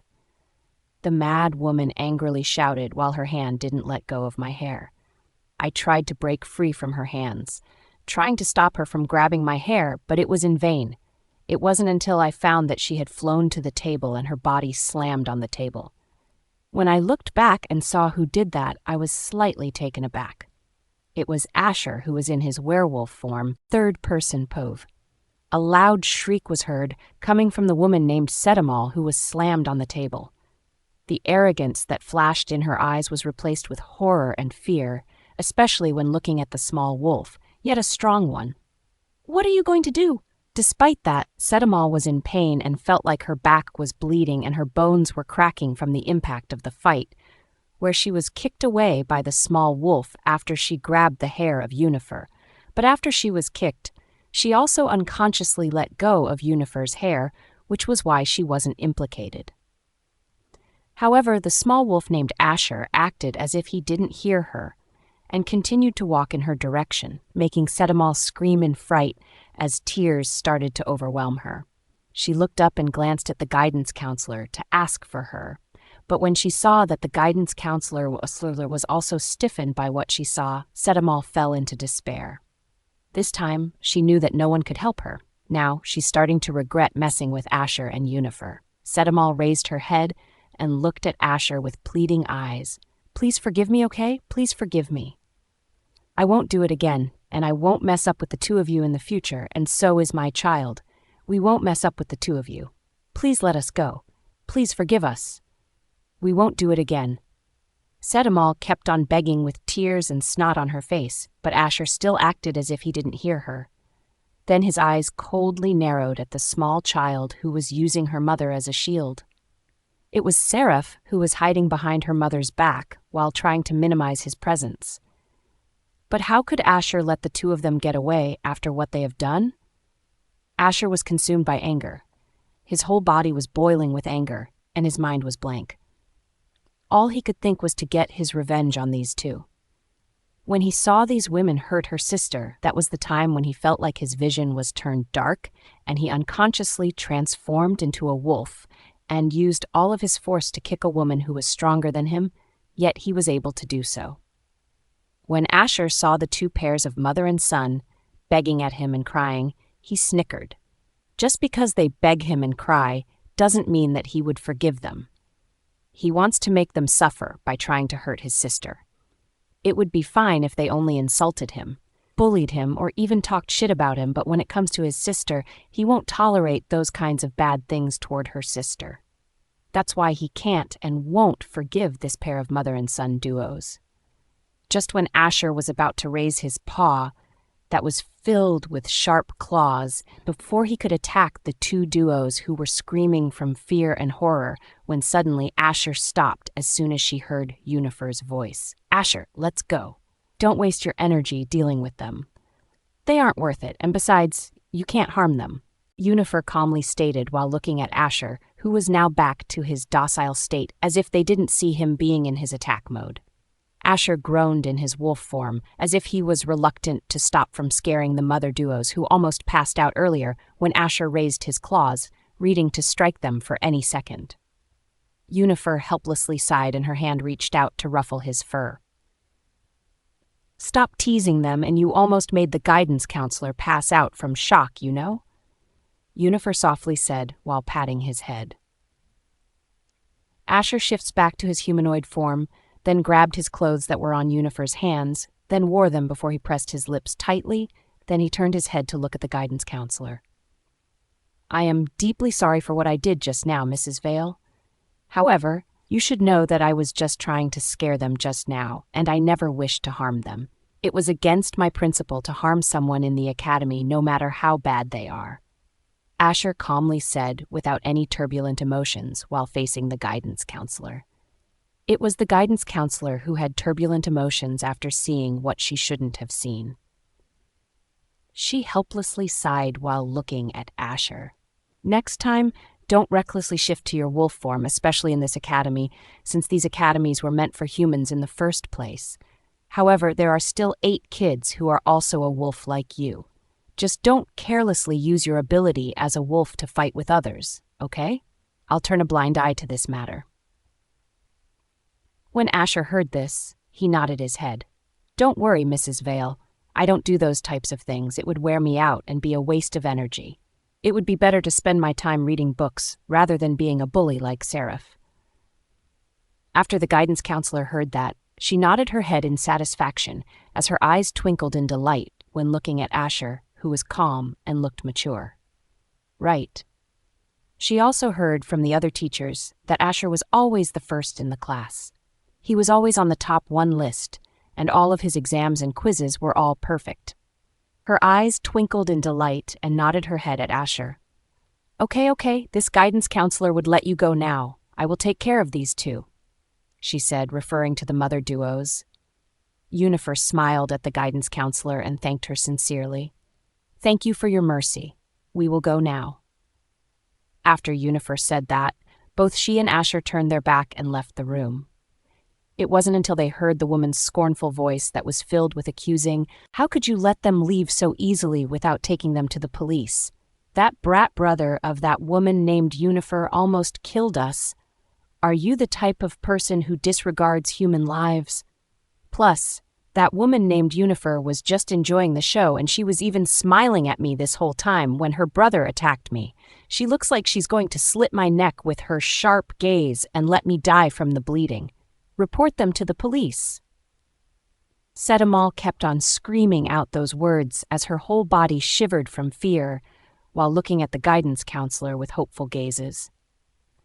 It wasn't until the guidance counselor took a glance at the Sedamal, who was kneeling on the cold floor with tears and snot on her whole face. What's more terrifying is the look on her face right now, especially since her makeup was ruined. When the guidance counselor took a glance at her, Sedamal's eyes widened as deep down in her heart she was rejoicing that she seemed to have caught the counselor's pity. Then Sedamal continued to make herself appear to be more pitiful, to the point that if someone would see her looks right now, their hearts would soften, and they would unconsciously want to protect her.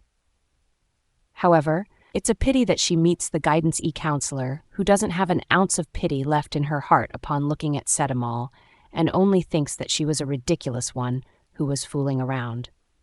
Sedamal, I think it would be best if you don't continue to mess with them. Also, you should start finding a new school that would accept your son's personality, the guidance counselor calmly said while looking at Sedamal. Seeing that her actions didn't work, Sedamal stood up and pointed her fingers at the counselor. What? You just made those two murderers get away from their crime? I want to report them to the police for attempted murder. I won't accept it if those two pairs of siblings would just get away while my son would be the one who was implicated. I demand justice. This is unfair. If you continue to help them, then please forgive me for being impolite. I will spread in the forum about how biased the counselor is and how those two attempted to murder me and my son. I will also let them know that Asher is a wolf. Sedamal hatefully declared with pure arrogance plastered in her eyes. Seeing her being like this, the counselor helplessly sighed as he massaged her temple. You can't be unreasonable, Sedamal. It was your and your son's fault. Hearing this, Sedamal won't accept that she was wrong. Counselor, how could you be so biased toward them? All of you are trying to gang up on me and my poor child. We deserve justice. You can't let my son be expelled from this school when it was clear that brat Asher punched my son and beat him almost to death. Even Seraph was wronged by how biased the counselor is, just when he was about to open his mouth to support his mother's words, when suddenly they stiffened when they heard the counselor's voice change. You piece of shit. Can't you shut your mouth, or do you want me to slit your tongue to make you shut up? Hearing this, the two mother and son duos stiffened as they looked at the counselor with widened counselor? Sedamal softly asked, while her face had hesitation and fear plastered on her face. Hearing the way they called her, the counselor let out a chuckle as she got off her chair and pinched Sedamal's neck. I've been itching to kill you since earlier, you piece of shit. You're like a mosquito that kept on buzzing, and it makes me want to pinch that mosquito and squeeze it to death, the counselor softly said, while she strengthened the way she pinched Sedamal's neck. What are you doing with my mother? A soft, childish voice hugged his mother's legs while looking at the counselor, who had a gentle smile on her lips. "Child, I want to bury you together with your mother together, but I can't let you die since Yunifer would notice something if the two of you died since she entrusts you all to me. It would be bad to alert the enemy," she softly said while caressing Setamal's pale face that seemed to lack blood and oxygen. The counselor immediately let go of her neck after seeing that she was going to die. Looking at the woman who was catching her breath after being choked almost to death while her son was crying out of fear while hugging her mother's legs, not daring to look at the counselor. Since I can't kill you, then I'll just add you to my collection of puppets," the counselor softly said as she took out her wand that appeared out of nowhere and put a spell on the two. Hundreds of red strings appeared all over Setamal and Seraph's bodies, and those strings were being held by the counselor. "Rejoice, you two became my puppets." After the counselor said that, she laughed madly,